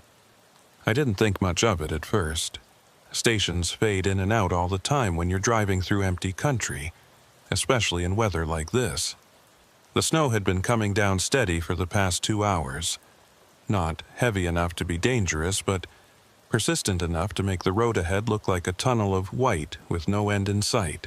My name is Jonas Merrick, and I've been hauling freight for 12 years. Started when I was 26, right after my construction company went under during the recession, and never looked back. There's something peaceful about the road when it's just you and the highway and nobody expecting you to be anywhere except where you're headed. No boss breathing down your neck. No coworkers with their petty grievances. Just the simple clarity of point A to point B and getting paid for the miles in between. Tonight, I was running a load of industrial equipment from Bismarck down to Denver, farm machinery parts that some distributor needed before the spring planting season. The weight was good, right around 42,000 pounds, and the route was straightforward. Take Highway 85 south through Wyoming, pick up Interstate 25 at Cheyenne, and straight shot into Colorado. Easy money, or it should have been if the weather had cooperated. The first sign that something was off came around 9 p.m. when I saw the orange construction signs. Road closed ahead. Detour 2 miles. I frowned at that, checking the GPS on my phone. There hadn't been any construction warnings when I'd plotted the route that morning, and the highway looked fine. Fresh asphalt, clear lane markings, nothing that suggested recent work. But the signs were official looking, the right shade of orange, the right reflective coating. So I slowed down and started watching for the detour route. The detour signs led me off Highway 85 onto what looked like a county road, 2 lanes running parallel to the main highway but separated by maybe half a mile of empty grassland.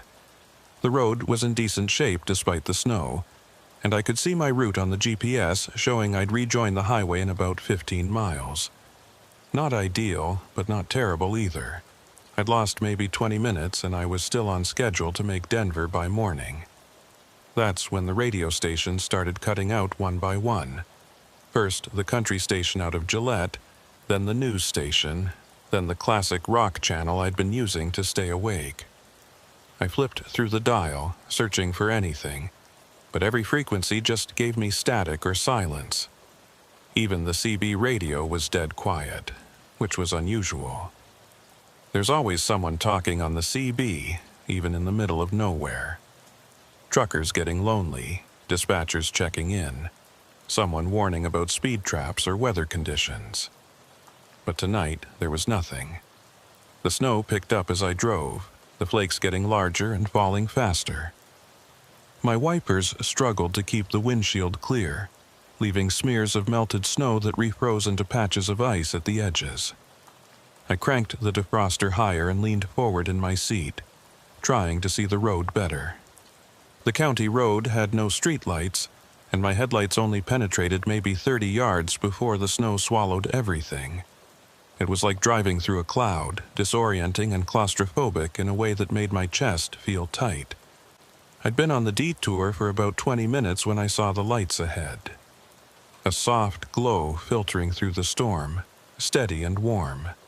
The unmistakable look of a gas station or truck stop. Relief washed over me.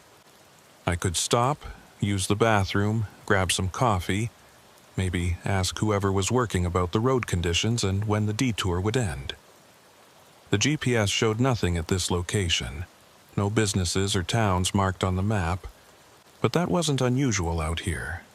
Plenty of small, family-run stations that never bothered getting listed on mapping services. The station emerged from the snow like something out of another time. A single island with 2 pumps under a rusted metal canopy, a small building with the yellow light spilling from its windows, and a hand-painted sign that read Calder's Gas and Repair in faded letters. There were no other vehicles in the lot, no signs of recent activity in the snow, but the lights were on, and I could see movement inside the building. Someone was working the overnight shift. I pulled in slowly, my tires crunching over the accumulated snow, and parked near the pumps. The building looked old, maybe from the 70s or 80s based on the architecture, but well maintained. The paint was faded, but not peeling. The windows were clean, the door looked solid. I sat there for a moment with the engine running, studying the place, trying to figure out why it felt wrong. Nothing obvious, just a nagging sense that something was off about the whole setup. The door to the building opened and a woman stepped out, pulling a heavy coat around her shoulders. She was maybe in her 50s, gray hair pulled back in a ponytail, with the weathered face of someone who'd spent a lifetime in Wyoming winters. She waved at me, a simple gesture of acknowledgement, then headed back inside without waiting for a response. I took that as an invitation. I climbed down from the cab, immediately feeling the bite of the cold. The temperature had dropped into the single digits, and the wind had picked up, driving the snow sideways across the parking lot. I hunched my shoulders and jogged to the building, pushing through the door into blessed warmth. A bell chimed overhead, old-fashioned and tinny, announcing my arrival. The woman was behind the counter, pouring coffee into a styrofoam cup. She looked up as I entered, giving me a quick assessing glance the way people do out here, sizing up whether you're trouble or just another traveler passing through. Whatever she saw must have satisfied her because she nodded and pushed the coffee across the counter toward me. "Figured you could use this," she said. Her voice was rough, like she'd smoked for years or spent too much time breathing cold air. Not many people come through here, especially in weather like this. "Thanks," I said, accepting the coffee gratefully. It was hot enough to burn my tongue, but I didn't care. The warmth spreading through my chest was worth it. "I'm Jonas. Got detoured off 85 about 20 miles back. How much further until I can get back on the highway?" She frowned at that, the lines around her eyes deepening. "Detoured? There's no construction on 85, hasn't been for months." That's what the signs said. Orange markers, official looking. Sent me onto this county road. I pulled out my phone, showing her the GPS route. "See, I'm running parallel to the highway, should reconnect somewhere up ahead." She leaned over the counter, studying the screen with the careful attention of someone who didn't quite trust technology. After a moment, she straightened up, shaking her head. "That's Route 16, old stock route from back when they used to drive cattle through here. It runs parallel for about 30 miles, then it dead ends at a fence line. No connection to the highway, never has been." The coffee suddenly felt heavy in my stomach. "That can't be right. The detour signs, I'm telling you what I know," she said, her tone gentle but firm. Been running this station for 30 years, Jonas. My husband and I bought it back in '94. Been here ever since. This road doesn't go anywhere except back where you came from or forward to nothing. If you want to get to the highway, you'll need to turn around, head back the way you came. I looked out the window at my truck, at the snow that was already covering my tire tracks, and felt the first real stirring of unease. Turning around meant losing an hour, maybe more in these conditions. It meant backtracking to find wherever I'd gone wrong, then starting over. And the way the weather was deteriorating, I wasn't sure I wanted to risk it. "Is there anyone else working tonight?" I asked. "Maybe someone who knows another way through?" "Just me," she said. Ruth Calder. My husband passed 2 years ago, heart attack. Haven't been able to find anyone willing to work nights out here, so I do it myself. Not like we get much business anyway. She paused, studying my face. "You look tired, Jonas. When's the last time you slept?" "I'm fine," I said automatically. "I need to keep moving. I've got a delivery deadline in Denver." "Denver's not going anywhere. But you might if you try driving in this storm without rest." She gestured to the coffee. "Why don't you finish that, use the bathroom if you need to, and then we can figure out your best option. The storm's supposed to get worse before it gets better. Might be safer to wait it out here." The idea of stopping, of giving up forward progress, went against every instinct I had as a driver. But she had a point. I was tired, had been driving for 11 hours with only brief stops for fuel and food. And the storm was getting worse, the wind rattling the windows of the station, making the lights flicker slightly with each gust. Maybe an hour's rest wouldn't hurt. Maybe the weather would clear up and I could backtrack without losing too much time. "All right," I said, "an hour, but then I need to get moving." She smiled, the expression softening her weathered features. "Fair enough. Bathroom's in the back, coffee's free, and there's some pre-packaged sandwiches in the cooler if you're hungry. They're not great, but they're edible." I used the bathroom, grabbed a sandwich that tasted like cardboard and mayonnaise, and settled into one of the plastic chairs near the window to eat. Ruth busied herself behind the counter, checking inventory or doing whatever it was gas station attendants did during the slow hours. The only sound was the wind outside and the occasional creak of the building settling. That's when I noticed the generator. It sat in the corner of the room, an industrial unit with a pull-start cord, and it wasn't running.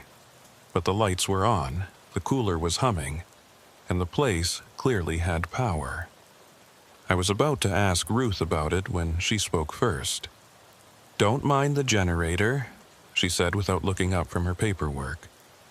"It's been acting strange lately. Turns on by itself sometimes, middle of the night. Scared me half to death the first few times it happened. Now I just ignore it." "You had someone look at it?" "Had a mechanic out last month. He couldn't find anything wrong with it. Said maybe there was a short in the wiring, some kind of electrical interference, but it keeps happening." She finally looked up, and there was something in her expression I couldn't quite read. Worry, maybe, or unease. You ever feel like a place is trying to tell you something? Like it's got a message, but you can't quite make out what it's saying? I didn't know how to answer that, so I just shrugged and took another bite of my sandwich. But her words stuck with me, echoing in my head. A place trying to tell me something. What would a place need to say? And why would it choose to say it through a generator that turned itself on? The lights flickered again, and this time they went out completely for maybe 3 seconds before coming back on. Ruth cursed under her breath, looking at the ceiling like she could see through it to whatever was causing the problem. "That's new," she muttered. "The lights have been fine. It's always been just the generator." "Maybe you should close up," I suggested. "If the power's unstable, you could be at risk." "And go where? I live in the apartment upstairs. This is home." Besides, the power'll hold, it always does. But she didn't sound convinced, and I noticed her hands were shaking slightly as she went back to her paperwork. I finished my sandwich and stood up, ready to tell her I was heading out, that I'd risk the backtrack rather than sit here in a place that felt increasingly wrong. But before I could speak, we both heard it, a sound from outside, cutting through the wind, a vehicle engine getting closer. Ruth moved to the window, peering out into the storm. I joined her, and we watched as headlights appeared on the road, coming from the direction I'd come from. The vehicle slowed as it approached the station, and I could make out the distinctive shape of a state patrol car. It pulled into the lot, parking near my truck, and the driver's door opened. A trooper climbed out, adjusting his hat against the wind, and headed for the station door. He was young, maybe late 20s, with the clean-cut look they all seemed to have. The bell chimed as he entered, bringing a swirl of snow with him. "Evening," he said, nodding to both of us. His name tag read Ellerman. "Either of you see any other vehicles come through here in the last hour?" "Just mine," I said. "I got detoured off Highway 85, been here maybe 20 minutes. Ellerman frowned. "There's no detour on 85. "Who told you there was?" "The signs," I said, feeling the unease grow stronger. "Orange construction signs, official looking. Sent me onto this county road." "We didn't put up any signs," Ellerman said. "And this road, Route 16, it doesn't connect to anything. You're going to need to turn around, head back the way you came." He paused, looking between Ruth and me. "Actually, I'd recommend both of you clear out. We've got a severe weather warning in effect, and this area is going to be impassable within the hour. Miss Calder, you should close up and head home." "I am home," Ruth said quietly. Ellerman looked uncomfortable, like he wanted to argue but knew it wouldn't do any good. "All right, but you should know the highway's being closed at both ends. Nobody's getting in or out until this storm passes. You'll be on your own out here." That should have scared me more than it did. The idea of being stranded in an isolated gas station during a blizzard, cut off from the highway and any help, should have sent me running for my truck. But instead, I felt a strange calm, like some part of me had been expecting this, had known it was coming. Like this was exactly where I was supposed to be. "I'll wait it out here," I heard myself say. "No point trying to backtrack in these conditions. Better to sit tight until morning." Ellerman nodded slowly. "Your call, just be careful, both of you. And if anything happens, if you need help, you can try the radio, but I can't guarantee we'll be able to get to you."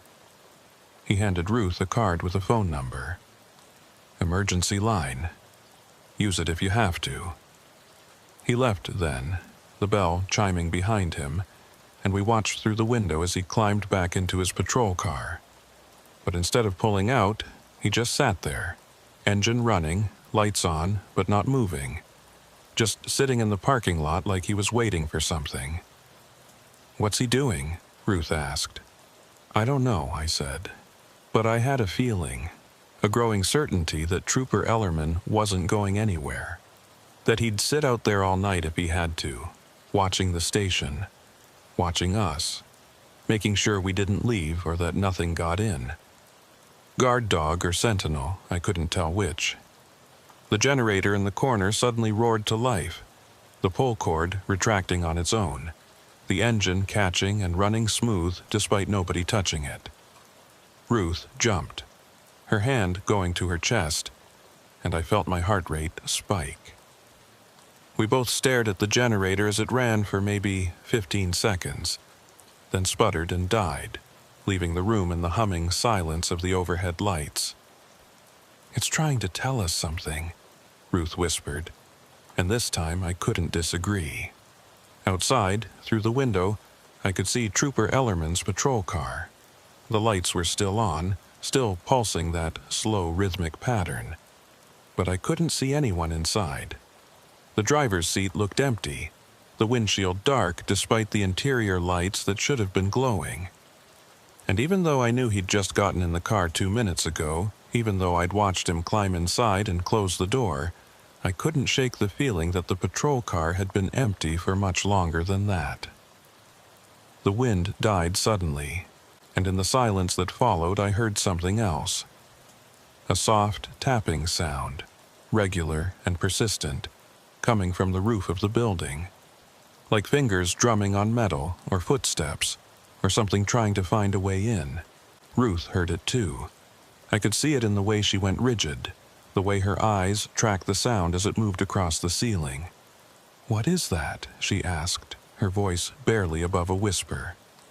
"I don't know," I said, but I was starting to have ideas and none of them were good. The tapping stopped.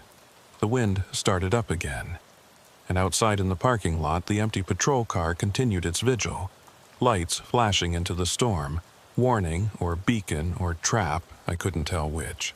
I looked at my truck sitting in the snow, at the road stretching away into darkness, and I knew with absolute certainty that I wasn't leaving tonight. Something had brought me here, had led me off the highway with fake detour signs and false promises of a route that didn't exist. And whatever it was, it wanted me to stay. The question was why? The coffee had gone cold in my hand, but I kept holding it anyway, needing something to occupy my fingers. Ruth had moved away from the window, settling behind the counter like it was a fortress that could protect her from whatever was happening outside. We didn't talk. What was there to say? That we were both feeling it, that sense of wrongness that had infected the air like a virus? That we both knew something was very, very wrong with this night? I checked my phone for the 100th time. Still no signal, the screen showing that circle with a line through it that meant I was completely cut off. The GPS had stopped updating too, the map frozen on my last known location, showing me still on Highway 85 when I knew I was miles away on a road that supposedly went nowhere. I tried calling dispatch anyway, knowing it wouldn't work but needing to try. The phone didn't even attempt to connect, just gave me an error message and suggested I try again later. Later. Like there was going to be a later that was different from now. The generator started up again, that same sudden roar of an engine catching, and this time it stayed running. The sound filled the small building, loud and intrusive, drowning out the wind and my own thoughts. Ruth stood up from behind the counter, her face pale in the fluorescent lighting, and moved toward the generator like she was going to turn it off manually. But as she reached for the kill switch, the lights went out. Not gradually, not a flicker or a fade, but instant and complete darkness. The generator kept running, its engine noise the only sound in the void, and I felt panic spike through my chest. I couldn't see anything, couldn't orient myself in the sudden black, and for a moment I was completely disoriented. Then I remembered my phone, fumbled it out of my pocket, activated the flashlight. The beam cut through the darkness, illuminating Ruth standing frozen by the generator, her hand still reaching for the switch. Her eyes were wide, reflecting the light back at me like an animal caught in headlights. "Don't touch it," I said, though I couldn't have explained why. "Just leave it running." She pulled her hand back slowly, and we stood there in the darkness with the generator running and my phone's flashlight the only source of light. I swept the beam around the room, checking the corners, the windows, the door. Everything looked normal, or as normal as it could look in these circumstances. The cooler's light was out, its compressor silent. The cash register was dark. The only thing still working was the generator, and it hadn't been connected to anything when the lights went out. "The power line must have come down," Ruth said, her voice steady despite her pale face. "Storm probably knocked out a transformer or took down a pole. It happens out here sometimes. Then why is the generator running? It's not connected to anything." She didn't have an answer for that. We both knew it didn't make sense. The generators didn't start themselves and run for no reason. But there it was, chugging away in the corner, burning fuel, accomplishing nothing except making noise and creating heat. Like it was trying to maintain some kind of presence, to fill the silence with sound so we wouldn't hear what was happening outside. I moved to the window, pressing my face against the cold glass, trying to see out into the parking lot. The patrol car was still there, its lights still flashing, but the pattern had changed. Instead of that slow, rhythmic pulse, they were strobing fast, almost frantic, like an emergency signal or a warning. But the car itself still looked empty, and I couldn't see Trooper Ellerman anywhere. Maybe he went to check the power line, Ruth suggested, but she didn't sound like she believed it. In this weather, without telling us? I shook my head. He's out there somewhere, or he was, I don't know anymore. The tapping on the roof started again, but this time it was different. Louder, more insistent, and moving in a deliberate pattern. Not random impacts from the wind or falling ice, but something that sounded almost like footsteps. Heavy footsteps, crossing the roof from one side to the other, then back again. Pacing. Ruth's hand went to her mouth, and I saw her shoulders trembling. "There's nothing up there," she said, like she was trying to convince herself. "The roof is metal. It's slippery. Nothing could walk on it, especially not in this storm." But we could both hear it, could track the sound as it moved back and forth above us. Whatever was up there was big, and it was taking its time, like it was searching for something. Or waiting for something. The generator's engine changed pitch slightly, running rougher, and I wondered how much fuel it had, how long it could keep going before it ran out and left us in complete darkness and silence. "Do you have candles?" I asked Ruth. "Flashlights? Any kind of emergency lighting?" She nodded, moving behind the counter with practiced efficiency even in the dim light from my phone. She produced a large camping lantern and several smaller flashlights, setting them on the counter. "Battery powered," she said. "Should last for hours if we need them." I helped her turn them on, arranging them around the room to create pools of light. It helped, having that illumination, being able to see the corners and doorways. But it also created shadows, deep pockets of darkness that seemed to move and shift when I wasn't looking directly at them. I told myself it was just the effect of multiple light sources, the way shadows naturally behaved. But I didn't quite believe it. My truck sat outside in the snow, and I thought about making a run for it. I could start the engine, turn on the heater, spend the night in the cab where I'd be mobile if I needed to leave. But something stopped me.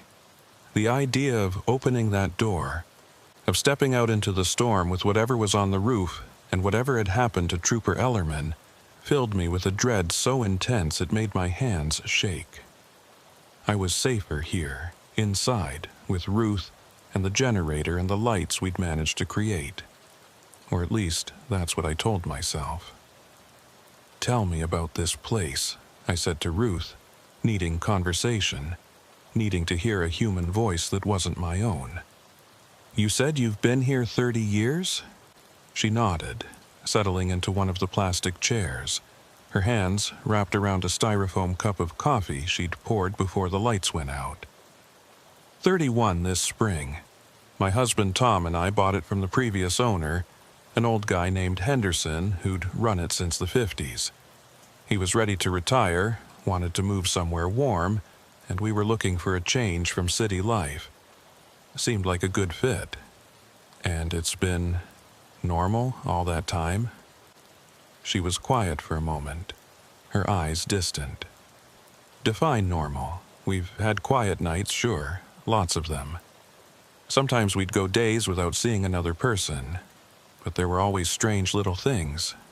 Sounds we couldn't explain, equipment that would turn on by itself, customers who'd stop in and then we'd never see them again, even though this is the only station for 40 miles in any direction. She paused, took a sip of cold coffee. Tom used to say the land remembered things, that places like this, isolated places where not much changes, they hold on to their history, keep it close like a secret. What kind of history? The usual. Native hunting grounds before settlers came through. Cattle drives in the 1800s. The old stock route that ran right where this road is now. There was a town here once, back in the 20s. Little place called Mercy, population maybe 200. Had a general store, a church, a few houses. Then the drought hit and everyone left. And now there's nothing except this station and some foundations you can barely see in the summer when the grass is tall. I thought about that. About a whole town disappearing, leaving nothing but foundations and memories. What happened to the people? Where did they go? Most of them moved on, found work in other places. But some of them stayed, or so the story goes. Refused to leave even when the water dried up and the crops failed.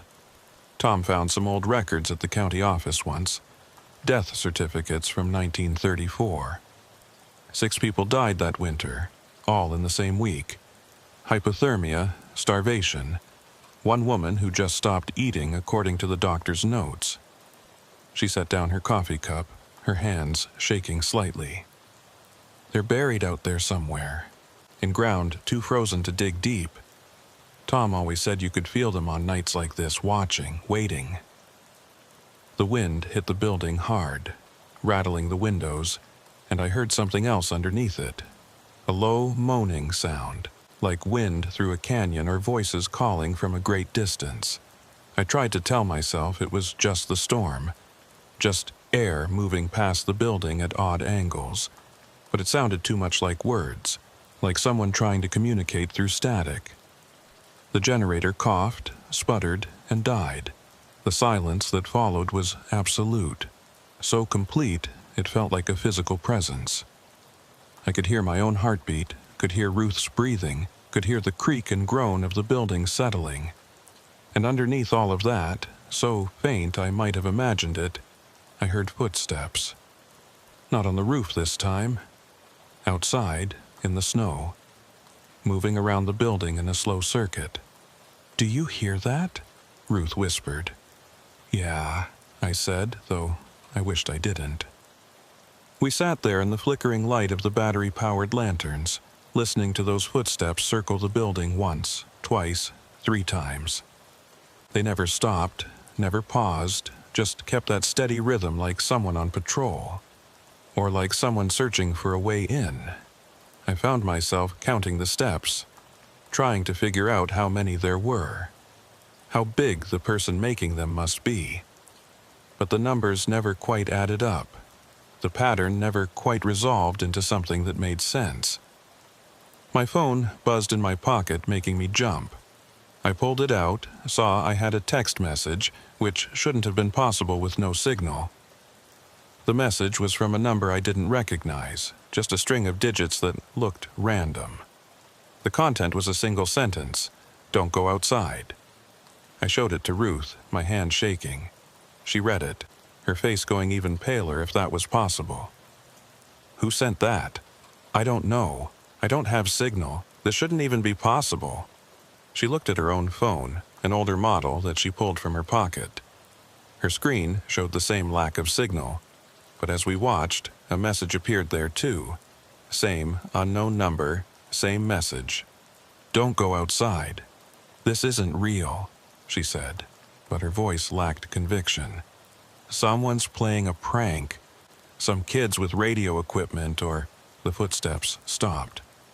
Just like that, mid-stride, they cut off and left nothing but the sound of wind and our own frightened breathing.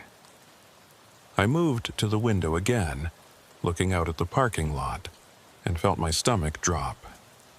The patrol car was gone. Not driven away, not buried in snow, just gone. The space where it had been parked was empty, showing undisturbed snow as if the car had never been there at all. "Ruth," I said quietly, "the patrol car's gone." She joined me at the window, and I heard her sharp intake of breath when she saw the empty lot. "That's not possible. We watched him park there. We saw him sitting in it." "I know," I said, "but it's gone now." We stood there together, staring out at the empty parking lot and my truck sitting alone in the snow, and I felt the reality of our situation settle over me like a heavy blanket. We were trapped here, cut off from the outside world, with no way to call for help and no understanding of what was happening. The road I'd taken didn't exist on any map. The patrol car that had been guarding us had vanished, and something was circling the building in the dark. And somewhere, out there in the storm, Trooper Ellerman was either lost or worse. The lights came back on. All at once, no warning, just sudden illumination that made us both cry out in surprise. The fluorescents buzzed overhead. The cooler hummed back to life. The cash register beeped as it rebooted. Everything was exactly as it had been before the power went out, except for one thing. The generator was still off. Stone cold, like it hadn't been running at all. I walked over to it, touched the engine casing, and felt no residual heat. It was freezing, the metal so cold it burned my fingers. But I'd heard it running, had listened to it chug away for 15 minutes before it died. There should have been some warmth left, some sign it had been operating. "This doesn't make sense," I said out loud, more to myself than to Ruth. "None of it makes sense," she replied. She was looking at the window again, at my truck sitting in the lot. "Jonas, look at your truck." I turned, following her gaze, and felt my blood turn to ice. My truck was in a different position, not by much, maybe 3 or 4 feet to the left of where I'd parked it, but definitely moved.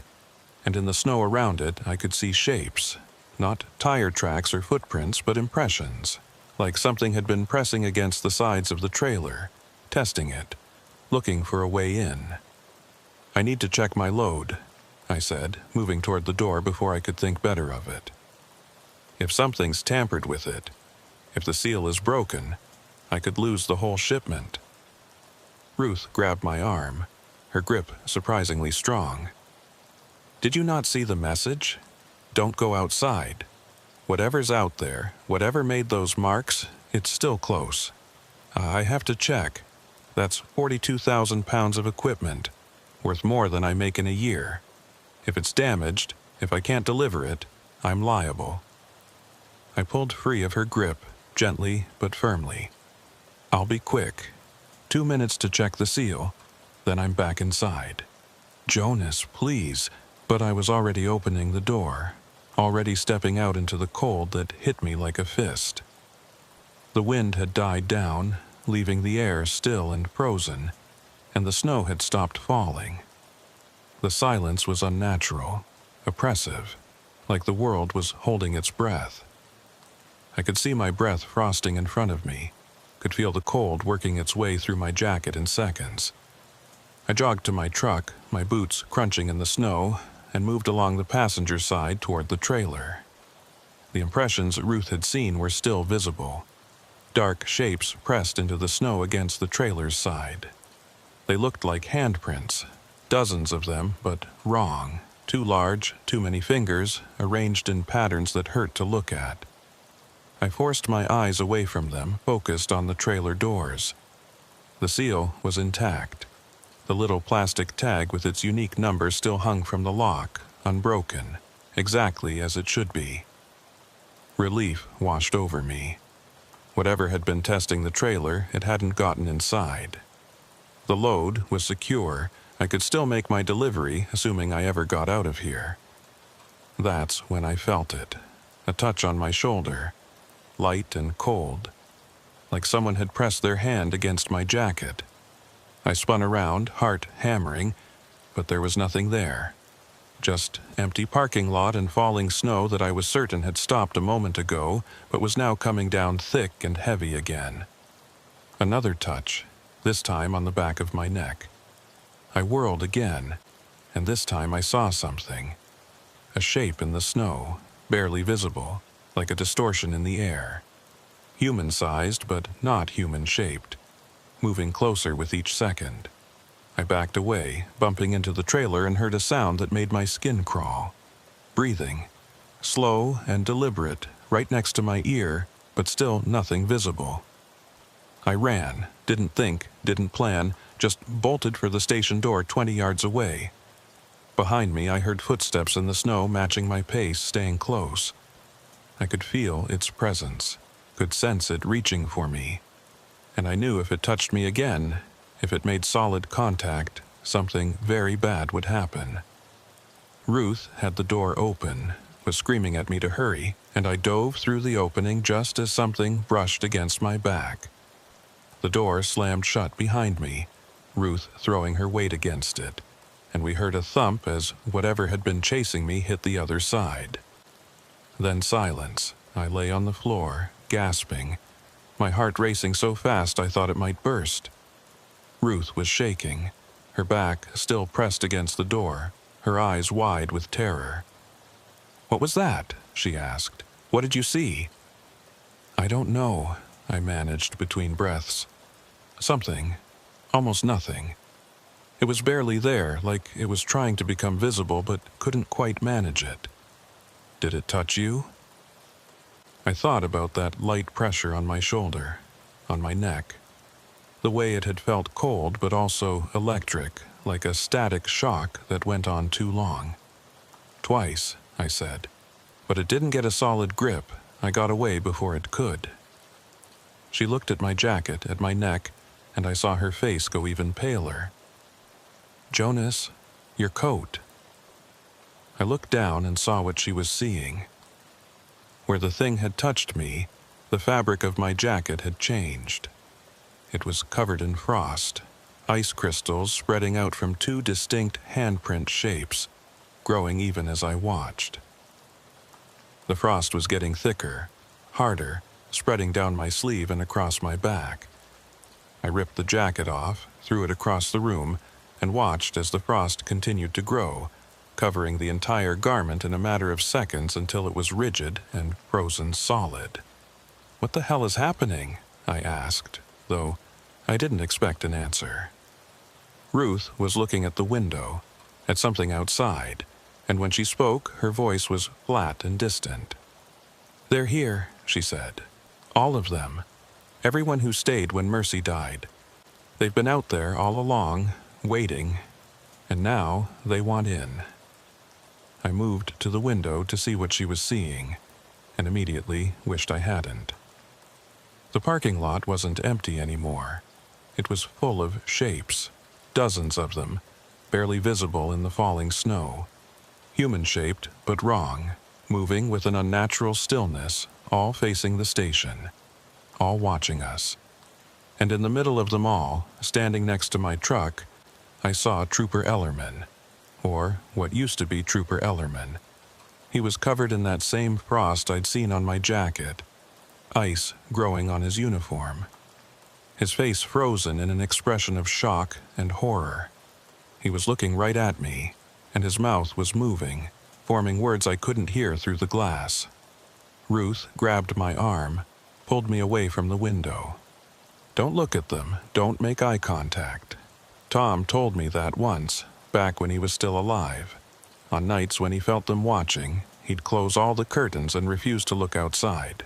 Said if you looked at them too long, they'd know you could see them and then they'd never leave you alone.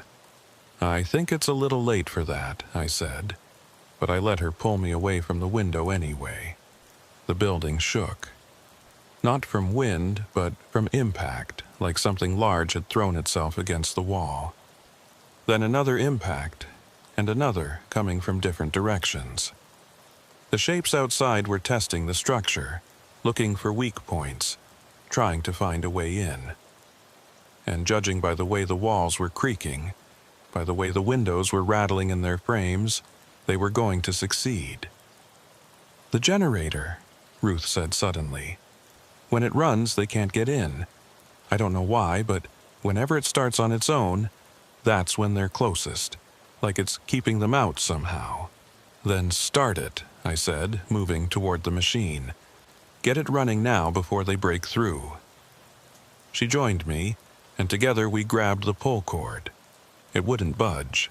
We tried again, putting our whole weight into it, but the cord was frozen solid, locked in place like it had been welded there. The generator sat silent and useless, and the impacts on the walls were getting stronger, more frequent. Something was going to give way soon, and then we'd be completely exposed. My phone buzzed again. Another message, same unknown number. The basement. Go down. Do you have a basement? I asked Ruth. She nodded slowly. Under the counter. Trapdoor leads down to a root cellar Tom built when we first bought the place, but it's tiny, barely 6 feet square. We haven't used it in years. Show me. We ran to the counter, and Ruth pulled away a worn rug to reveal a wooden trapdoor with an iron ring. I grabbed the ring and pulled, and the door came up easily, revealing a wooden ladder descending into darkness.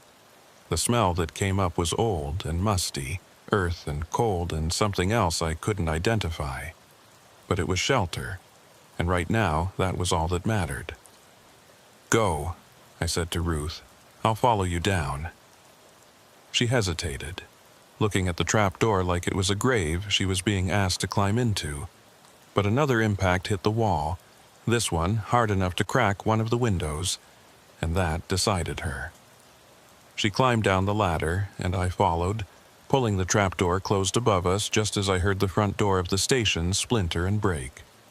We huddled in the darkness of the root cellar, listening to the sounds above us. Footsteps, dozens of them, moving through the station.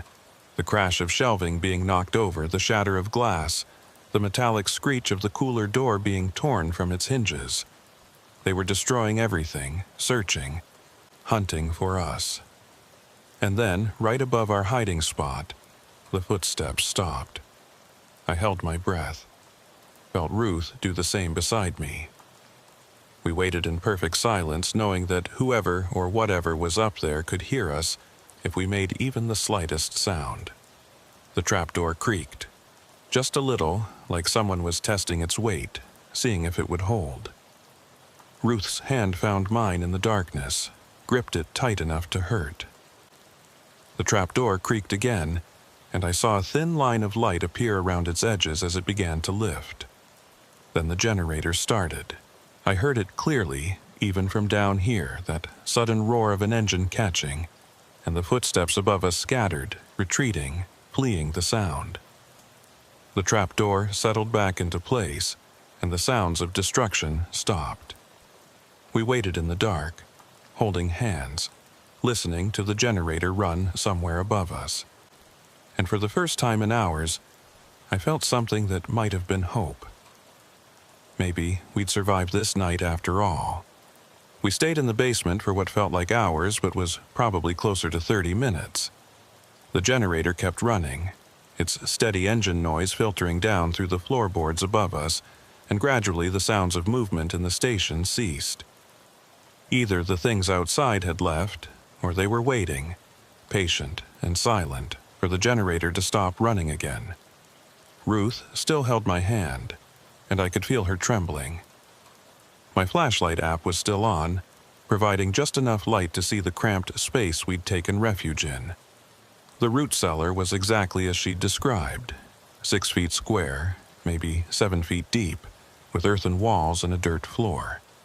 Wooden shelves lined 2 walls, holding dusty mason jars filled with what looked like preserved vegetables from years ago. Some of the jars had broken, their contents rotted into dark sludge that gave off a faint smell of decay. "My husband built this," Ruth said quietly, breaking the silence. Said every station needed a safe place, somewhere to hide if things went bad. I always thought he meant robbers or criminals, people passing through with bad intentions. Never imagined. She trailed off, unable or unwilling to finish the thought. "How long have they been out there?" I asked. "The things from Mercy. How long have you known about them?" She was quiet for a long moment, and when she spoke her voice was distant, like she was remembering something she'd tried very hard to forget. The first time I saw them was about 6 months after we bought the station. Late winter night, a lot like tonight. Tom and I were both working, and the generator started up on its own like it's been doing lately. We went to check it, and when we looked outside, we saw them. Just shapes in the snow at first, barely visible. But as we watched, they got clearer, more defined. We could see their faces, or what used to be faces. She shuddered, and I felt the tremor run through her hand into mine. Tom recognized one of them. An old-timer he'd talked to when we first arrived, local historian who'd told him all about Mercy and what happened there. Guy had died 2 years before we showed up, but there he was, standing in our parking lot looking up at the windows. After that night, we made a rule. When the generator starts on its own, we don't look outside. We just wait for it to stop, and then we go about our business like nothing happened. But it got worse, I said. It wasn't a question.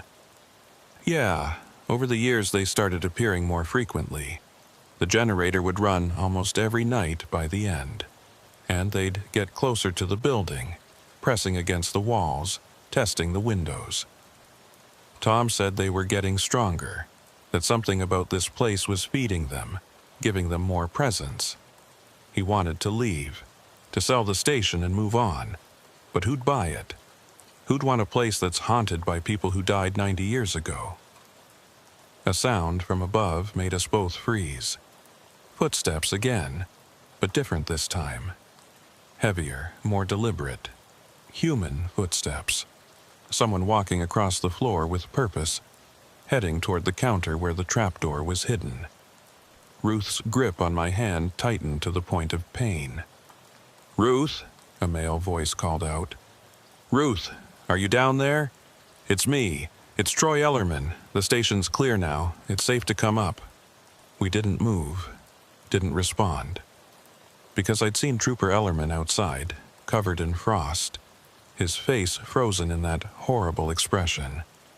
Whatever was calling to us now might sound like him, might even believe it was him, but it wasn't. It was something else wearing his voice like a disguise. "I know you're down there," the voice continued. "I can hear you breathing. You need to come up now, Ruth. The basement isn't safe. The walls are starting to collapse. You'll be buried if you stay down there." I looked at the earthen walls surrounding us. They looked solid, stable, exactly as old as they should be without any signs of imminent collapse. It was lying, trying to scare us into revealing ourselves. "Please," the voice said.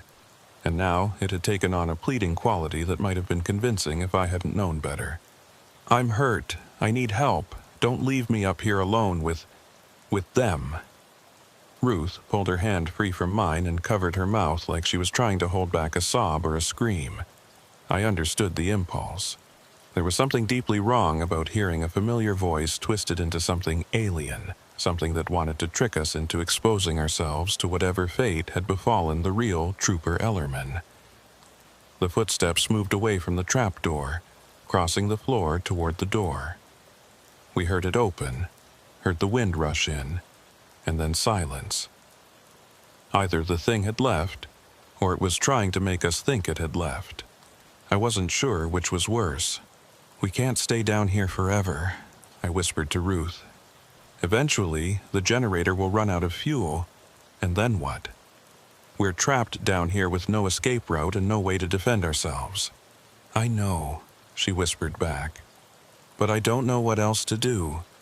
Every time we go up there, every time we try to leave or call for help, something stops us.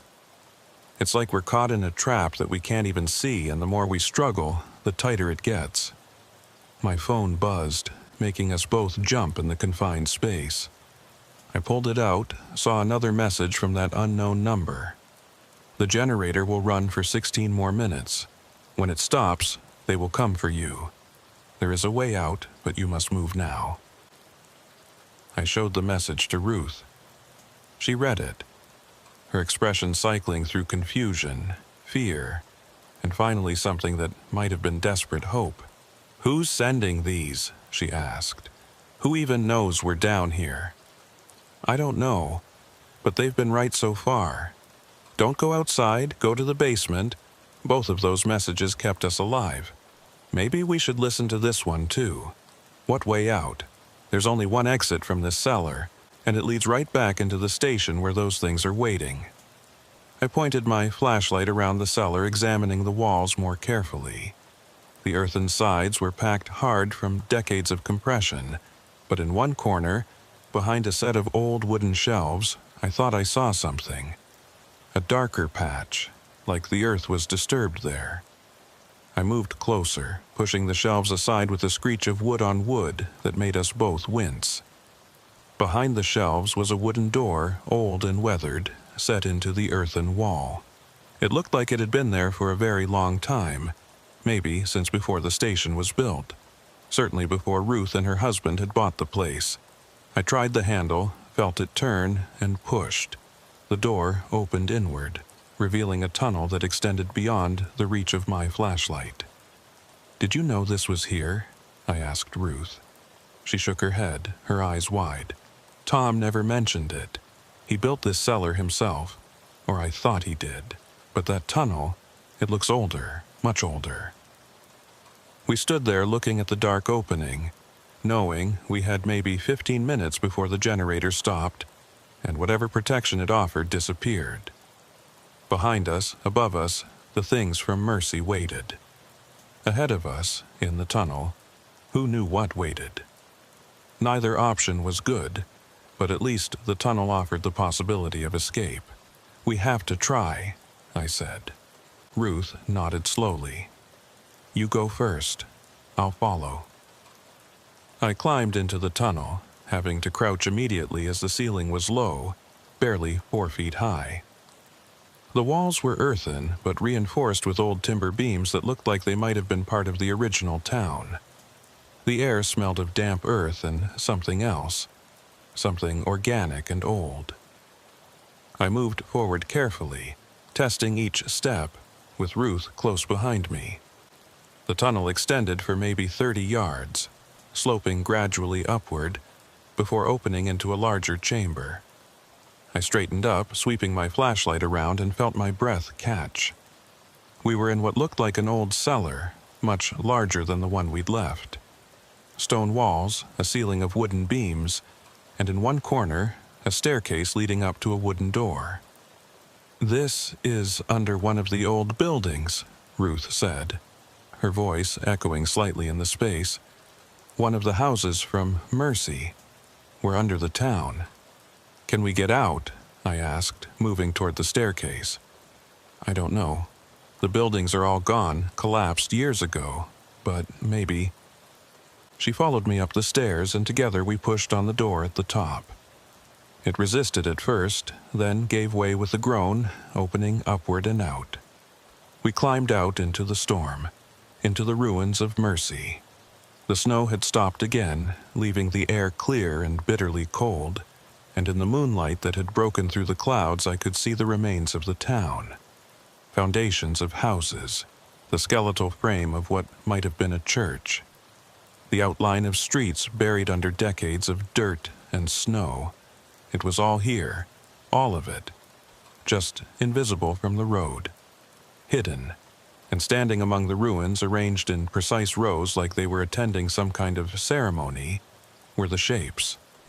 Dozens of them, maybe more, all frozen in place, all facing the same direction, all facing us. Ruth grabbed my arm, pulling me back toward the cellar door, but I was transfixed, because in the moonlight I could see them clearly now, could see what they really were, not ghosts or spirits or hallucinations.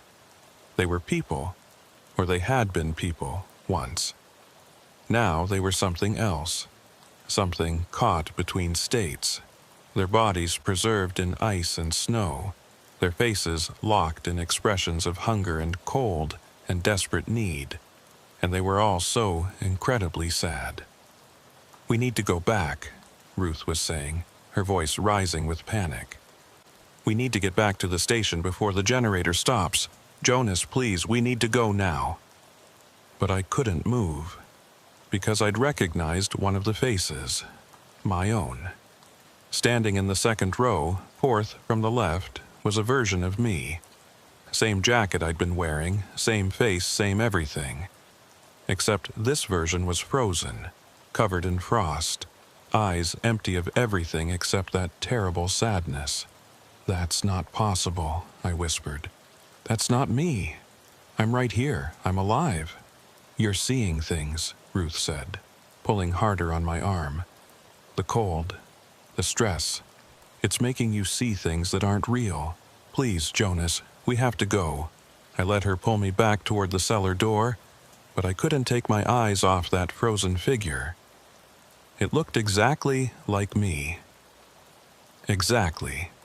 Down to the scar on my left hand from a motorcycle accident when I was 19, down to the way my hair curled slightly at the temple. It was me. Or it would be me.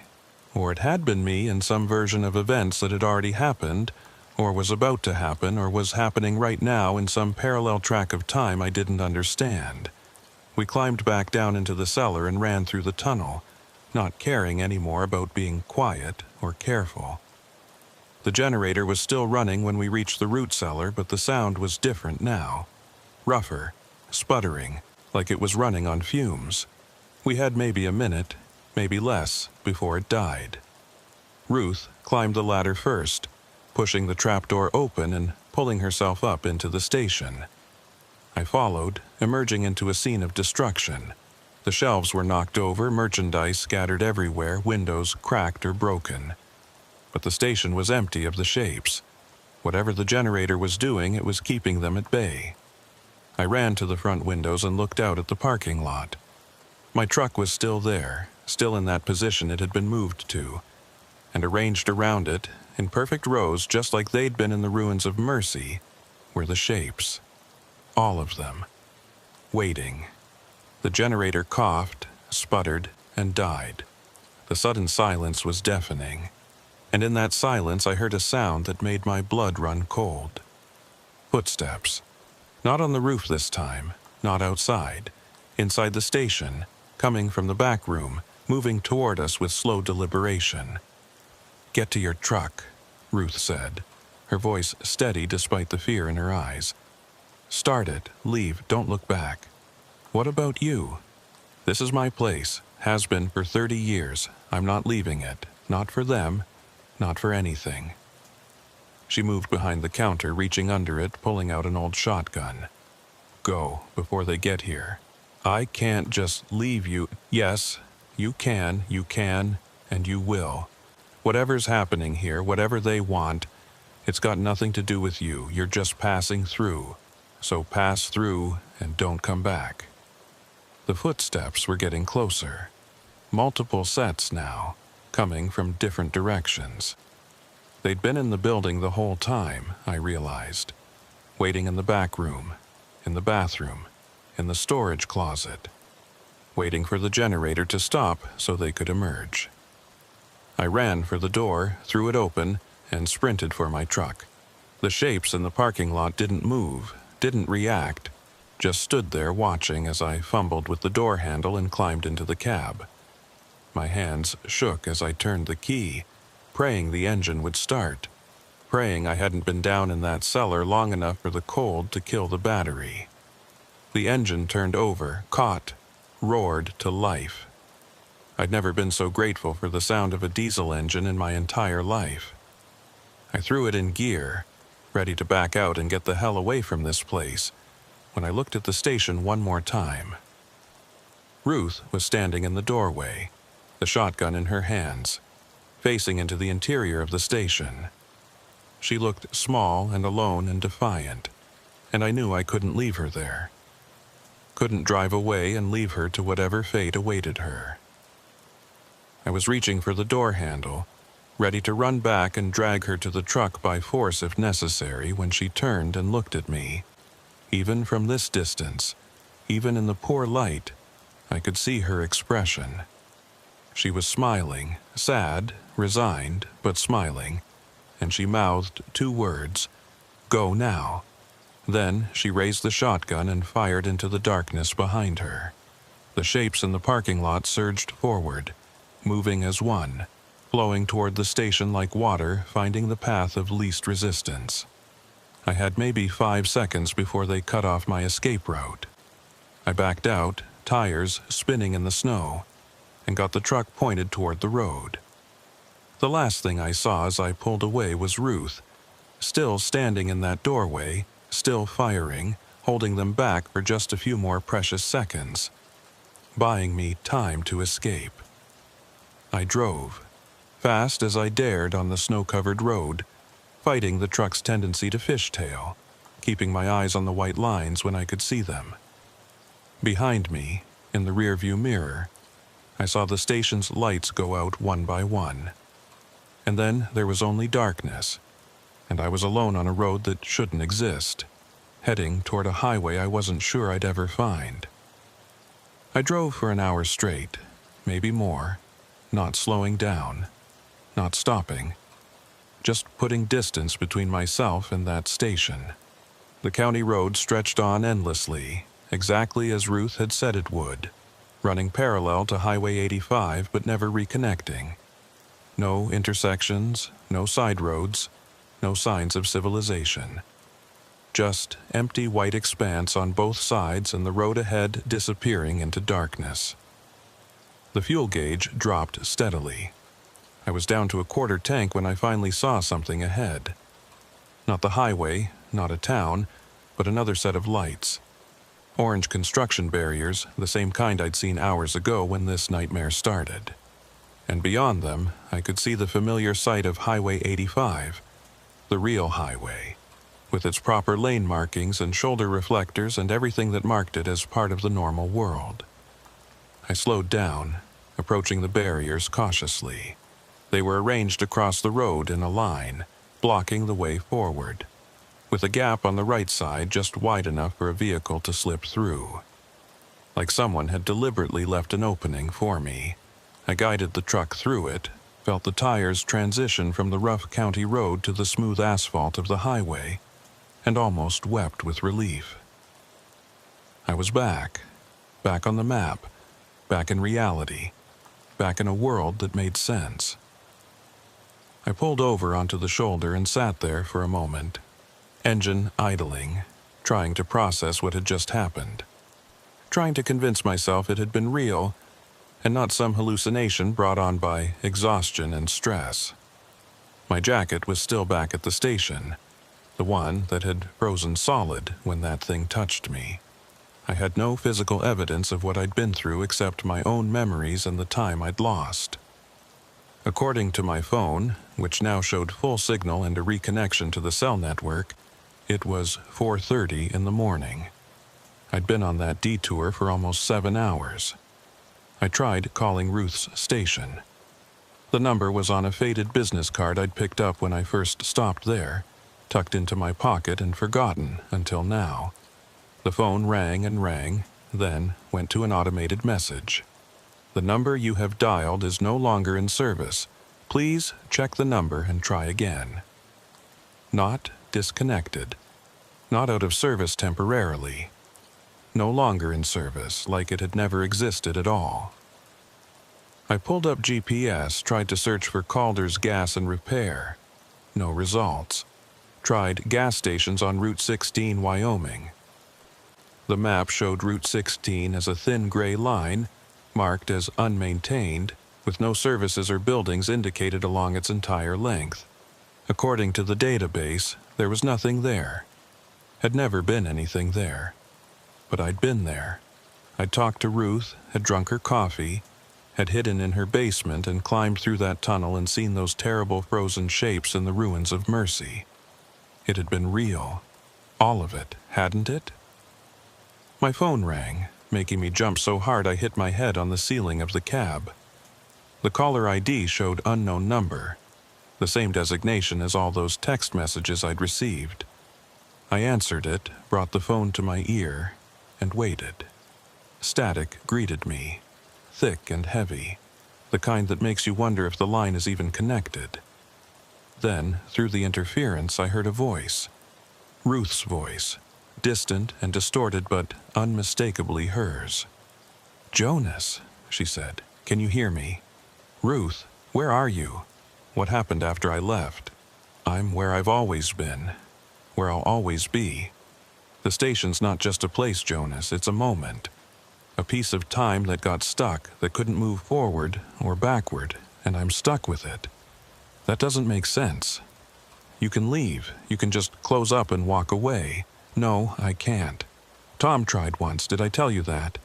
After the first few years of strange happenings, he decided he'd had enough.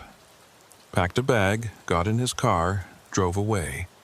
Made it about 5 miles before the road just looped back. He'd think he was heading south toward Cheyenne, but somehow he'd end up back here.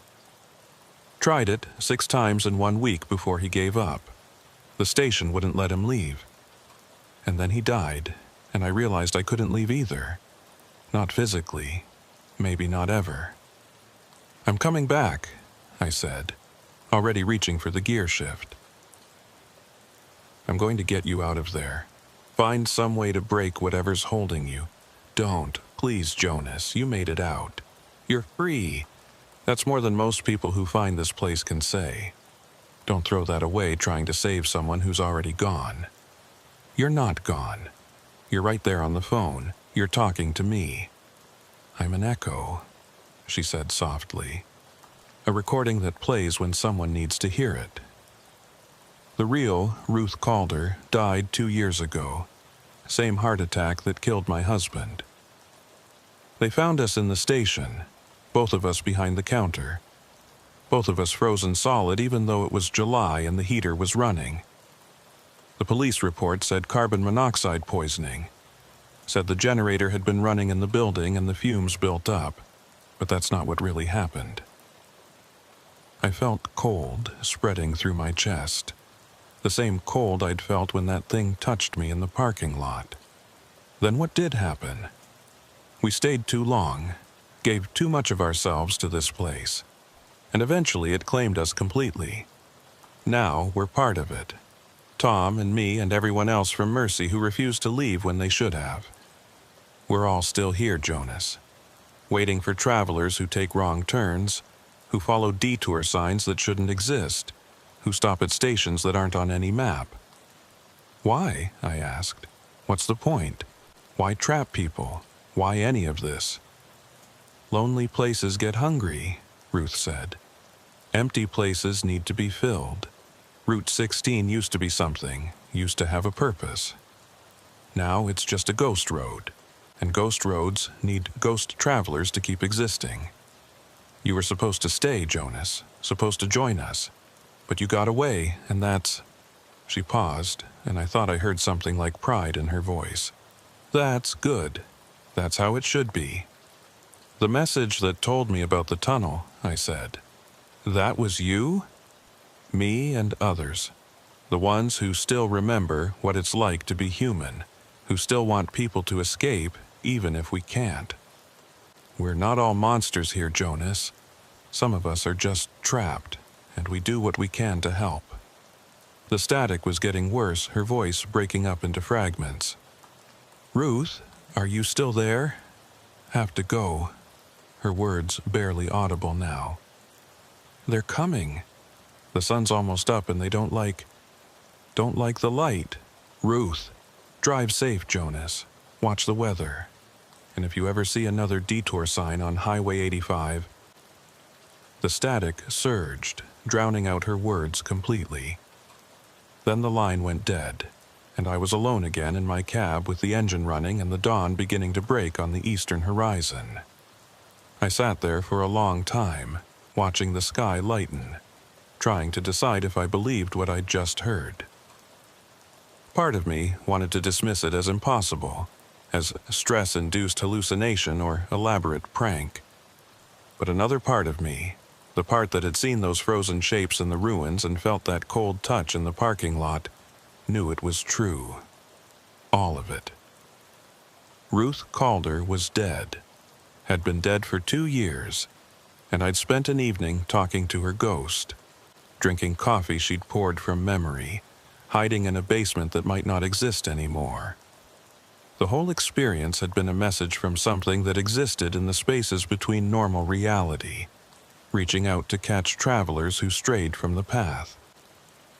I should have been terrified, should have been racing to the nearest town to report what happened, to warn people about the phantom detour and the deadly station. But instead I felt a strange sense of peace. I'd been given a gift in a way, a glimpse into something most people never see, a brush with the inexplicable that I'd survived. And Ruth and the others who sent those messages, they'd helped me survive. They'd chosen to let me go rather than add me to their collection. That meant something. I wasn't sure what, but something. I put the truck in gear and started driving east, toward the sunrise, toward Denver and my delivery deadline.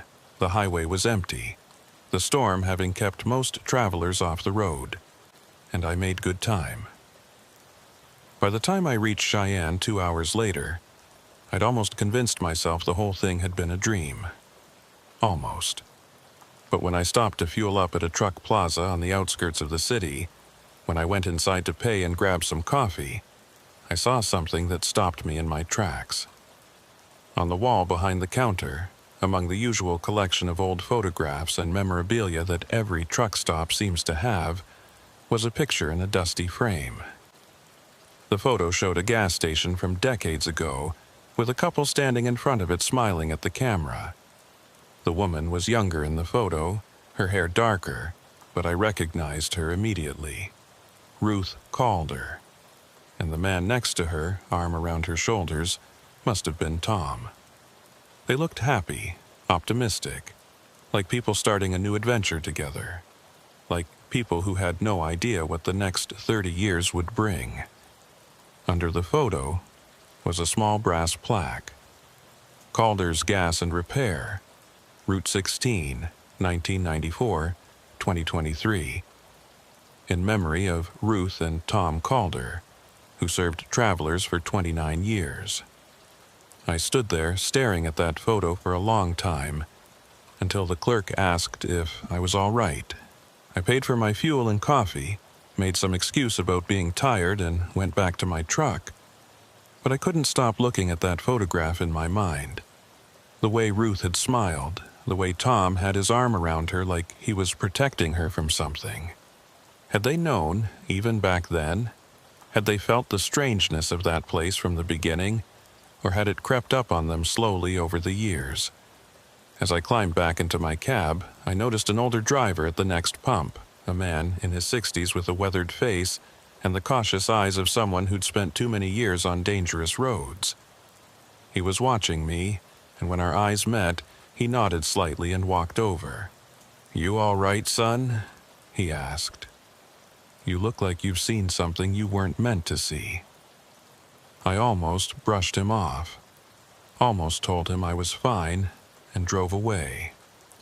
But something in his expression, some understanding or recognition, made me hesitate. "You ever drive Route 16?" I asked. The old, stock route that runs parallel to 85. His expression changed instantly. The casual concern vanished, replaced by something harder and more wary. "Once," he said quietly. 20 years ago. Never again." He looked around the parking lot like he was checking to make sure no one else was listening.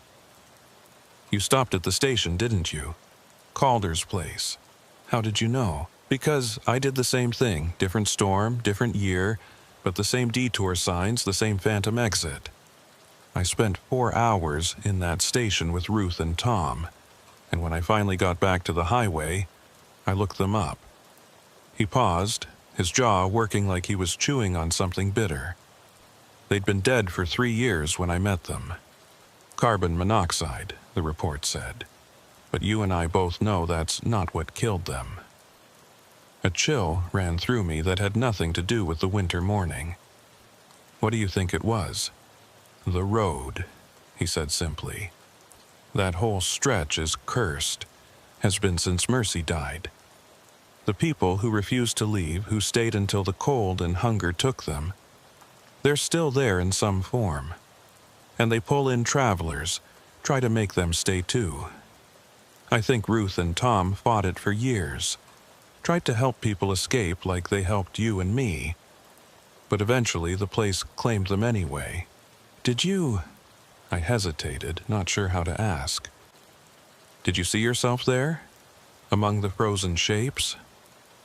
His eyes widened slightly, and I knew I'd struck a nerve. In the ruins, yeah. I saw a version of me standing there with the others. Tom told me it was a warning, showed what would happen if I stayed too long. I got out that night and never went back.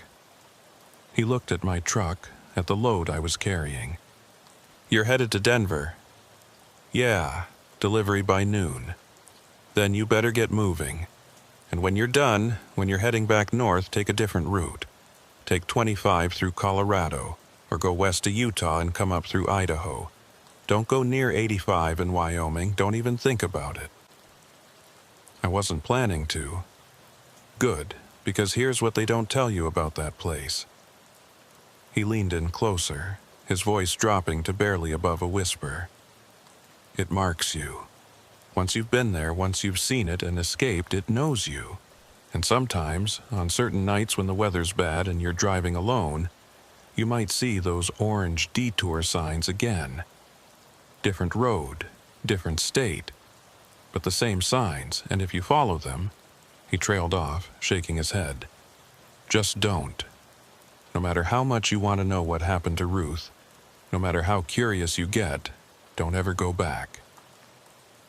He walked away then, climbed into his own truck and pulled out of the parking lot without another word. I stood there watching him go, feeling the weight of his warning settle over me like a heavy coat. He'd lived with this knowledge for 20 years, had spent 2 decades avoiding certain roads, watching for signs that might lead him back to that place. And now I was going to do the same. The drive to Denver felt surreal. Everything looked normal. The highway, the other vehicles, the gradual transition from Wyoming's high plains to Colorado's Front Range. But I couldn't shake the feeling that I was seeing it all through a film, like reality had become slightly transparent and I could see the shapes moving underneath it. Every exit sign made me flinch. Every construction warning made my hands tighten on the wheel. I kept expecting to see those orange barriers again, kept expecting the road to loop back on itself and deposit me right back at Calder's station. But it didn't. The highway stayed normal. The miles accumulated normally, and by 10 a.m. I was backing into the loading dock at the distribution center in Denver. The workers who unloaded my trailer didn't notice anything wrong with me, didn't see the exhaustion in my eyes or the tremor in my hands. They just wanted the equipment, wanted to check it off their inventory list and get on with their day. I watched them unload piece by piece and found myself thinking about those handprints in the snow around my trailer, the shapes that had been testing it, looking for a way in. Had they been trying to contaminate my load somehow? Or had they just been curious, drawn to the warmth and motion of a living person's truck? I'd never know. The paperwork took an hour. Signatures, bills of lading, confirmation of delivery times and condition of cargo. All the bureaucratic necessities that turned freight hauling from an adventure into a job. By the time I was done, it was almost noon, and I was so tired I could barely keep my eyes open. I should have found a hotel, should have slept for 12 hours and started fresh the next day. But the idea of staying in Denver, of being stationary and vulnerable while whatever had marked me decided what to do about it, was unbearable. I fueled up, grabbed a thermos of coffee and a sandwich I wouldn't eat, and headed back out onto the interstate. But not north. Not toward Wyoming.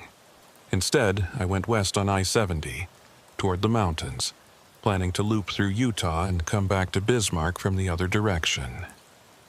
It would add 2 days to my trip, would cost me in fuel and time, but I didn't care. The old driver's warning echoed in my head. Take a different road. The mountains were beautiful in the winter sunlight, snow-covered peaks gleaming against a sky so blue it hurt to look at. I drove through tunnels blasted through solid rock, crossed valleys so deep and vast they seemed to swallow the highway whole, past ski resorts and mining towns and all the ordinary wonders of the American West. And slowly, mile by mile, the tension in my chest began to ease. Maybe it was over. Maybe I really had escaped. Maybe Route 16 and Calder's Station and all those frozen shapes in Mercy were behind me for good, relegated to memory and nightmare. I wanted to believe that. Needed to believe it. I made it to Grand Junction by evening, pulled into a truck stop, and finally allowed myself to stop. The parking lot was full of other trucks. The restaurant was crowded with drivers eating dinner and swapping stories, and everything felt blessedly, wonderfully normal. I ate a meal that actually tasted like food, took a shower that actually made me feel clean, and climbed into my sleeper berth with the intention of sleeping for at least 8 hours. But sleep wouldn't come. Every time I closed my eyes, I saw Ruth standing in that doorway with her shotgun. Saw Trooper Ellerman covered in frost, his mouth forming words I couldn't hear. Saw myself standing in the ruins of Mercy, frozen and sad and forever waiting. The images cycled through my mind like a slideshow, and when I finally did drift off around midnight, my dreams were worse. I dreamed I was back on Route 16, driving through the storm, approaching Calder's Station. But this time, when I pulled into the parking lot, Ruth wasn't there. The building was dark, abandoned, windows broken and door hanging open. I went inside anyway, driven by some compulsion I couldn't resist, and found the station full of ice. Not just frost or cold, but actual ice, coating every surface, hanging from the ceiling in massive stalactites, covering the floor in a slick sheet that reflected my flashlight beam back at me in fractured patterns, and in the ice I could see shapes, preserved like insects in amber, dozens of them, maybe hundreds, all the travelers who'd stopped here over the years, all the ones who hadn't escaped. They were arranged throughout the station like decorations, their faces visible through the translucent ice, their eyes open and aware and screaming silently. I tried to run, but my feet wouldn't move. Looked down and saw that ice was growing up my legs, spreading with impossible speed, and I realized I was joining them, becoming another decoration in this frozen museum of the lost. I woke up gasping, tangled in my blanket, my heart racing so fast I thought I might be having a heart attack. The sleeper berth was dark and warm and safe, but I couldn't shake the feeling of that ice creeping up my legs. I turned on the light, checked my legs to make sure they were fine, and sat there for a long time trying to calm down. Just a dream. Just stress and trauma manifesting in my subconscious. It didn't mean anything, but when I finally climbed out of the sleeper and got ready to start driving again, when I looked in the small mirror mounted on the wall, I saw something that made my blood run cold. There, on my neck, right where that thing had touched me in the parking lot, was a mark. Not a bruise or a scratch, but something else. A pattern of frost, delicate and intricate, like someone had drawn on my skin with ice crystals. It was small, no bigger than a silver dollar, but it was there. Proof that what had happened on Route 16 was real. I touched it with trembling fingers, felt normal skin temperature, normal texture. But the pattern remained visible, a permanent reminder of my brush with whatever existed in that strange space between roads. I pulled my collar up, hiding it from view, and told myself it would fade. That it was just temporary, just a reaction to cold or stress or something. But deep down, I knew better. The old driver had said the place marked you. And here was my mark, worn on my skin like a brand, announcing to anything that cared to look that I'd been touched by the ghosts of Route 16. I drove west through Utah, trying to put as much distance as possible between myself and Wyoming. The mark on my neck didn't fade. If anything, it seemed to get more defined over the next few days, the pattern becoming clearer, more intricate. I kept it covered with high collars and bandanas, told anyone who asked that I'd gotten a rash from new laundry detergent. Nobody questioned it. Why would they? But I questioned it. Questioned what it meant, what it was doing to me. Whether it was slowly spreading or changing, or preparing me for something I didn't want to think about. At night, alone in my sleeper berth in different truck stops across Utah and Idaho, I'd examine it in the mirror, trying to understand the pattern. It looked almost like a map, I realized.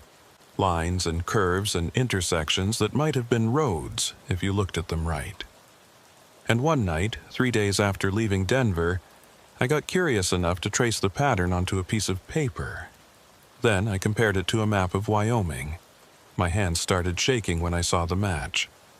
The pattern on my neck was Route 16, an exact miniature representation of that cursed road, etched into my skin like a permanent reminder of where I'd been. I was marked, branded, and somewhere out there, in a station that existed and didn't exist on a road that went nowhere, something knew exactly where I was. The question was, what was it going to do about it? I made it back to Bismarck eventually, taking the long way through Montana, adding 4 days and 1,000 miles to my trip. My dispatcher asked why I'd taken such a roundabout route, and I told her I'd wanted to see some different country, needed a change of scenery. She accepted the explanation without comment, probably just glad I was back and available for new loads. But I wasn't the same driver who'd left 2 weeks ago. I was jumpier, more paranoid, constantly checking my mirrors for vehicles that might be following me or signs that might lead me astray. I started avoiding certain routes, certain times of day, certain weather conditions. If a storm was forecast, I'd cancel my run and wait it out, even if it meant losing money. If I saw construction signs that looked even slightly suspicious, I'd turn around and find another way. My colleagues noticed, started asking if I was okay, if something had happened on the road. I brushed them off, made excuses, but I could see the concern in their eyes. They thought I was losing it, thought the stress of the job was finally getting to me after 12 years. Maybe they were right. Maybe I was losing it. Or maybe I was the only one who understood what was really out there, waiting for drivers who took wrong turns on stormy nights. The mark on my neck never faded. It's still there now, 6 months later, as clear and defined as the day it appeared. I've learned to live with it, learned to accept that I'm carrying a permanent reminder of my time on Route 16. Some days I barely think about it. Other days it burns, a cold fire under my skin that makes me remember Ruth's voice on the phone, remember those frozen shapes in the ruins, remember that I'm marked and watched and never truly free. I still drive for a living, still haul freight up and down the highways, still spend my nights in truck stops and my days watching white lines scroll past. But I'm more careful now, more aware.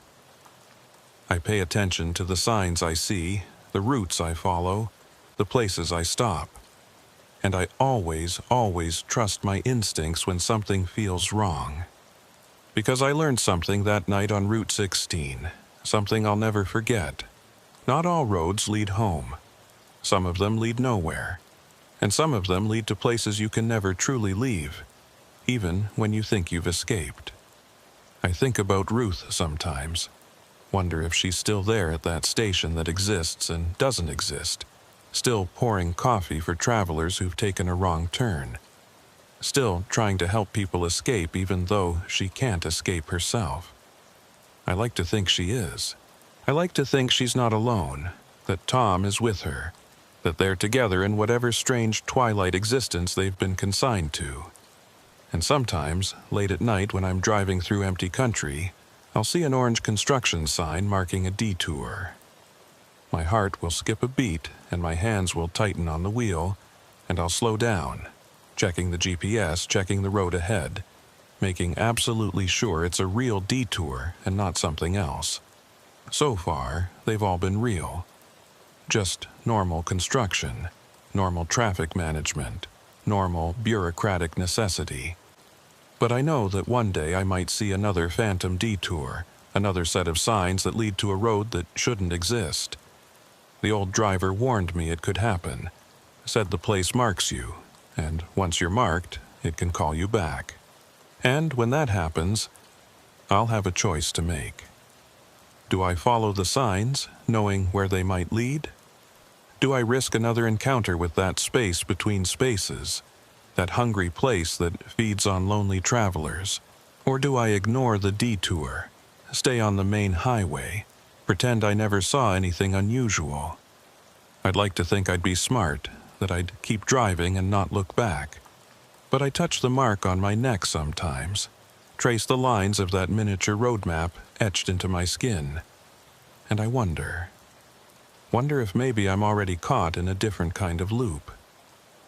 Wonder if every day I spend avoiding Route 16 is actually bringing me closer to it. Wonder if the escape I thought I'd achieved was just the beginning of a longer, slower journey toward the same destination. Maybe that's what Ruth meant when she said lonely places get hungry. Maybe they don't just consume you all at once. Maybe they take their time, savoring the slow dissolution of certainty and safety, feeding on the paranoia and fear that grows in the spaces between encounters. Or maybe I'm just tired. Too many nights on the road, too many hours alone with my thoughts, too many miles between me and anything that feels like home. Maybe none of what I experienced was anything more than exhaustion and bad weather and a mind that filled in gaps with impossible explanations. I don't know which version I believe anymore. Some days the mark on my neck feels like proof of something extraordinary. Other days it's just a skin condition, a coincidental pattern that looks like a road if you're predisposed to see connections where none exist.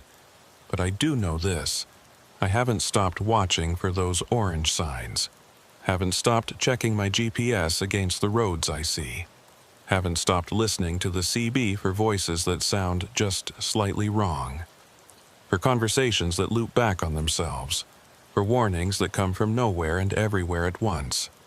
Because if it was real, if Ruth and Tom and Route 16 and all those frozen shapes in Mercy were real, then it could happen again. The mark on my neck says it could happen again. And next time I might not be lucky enough to receive warning messages, might not find a tunnel that leads to escape, might not have someone like Ruth willing to sacrifice herself to buy me time. So I drive carefully. I pay attention. I trust nothing. And I never, ever stop at gas stations that aren't on the map. Even when I'm almost out of fuel. Even when I'm desperate. Even when I see lights in the distance that look warm and welcoming and safe. Because I know better now. I know what's really out there, waiting in the empty spaces between the roads we travel. And I know that some invitations are better left declined. Some doors are better left unopened. Some roads are better left untraveled. The highway stretches out ahead of me, white lines scrolling past in the darkness, and I follow them toward whatever comes next. Toward Bismarck or Denver or Cheyenne, or any of 100 other destinations that need freight delivered and don't ask questions about where I've been or what I've seen.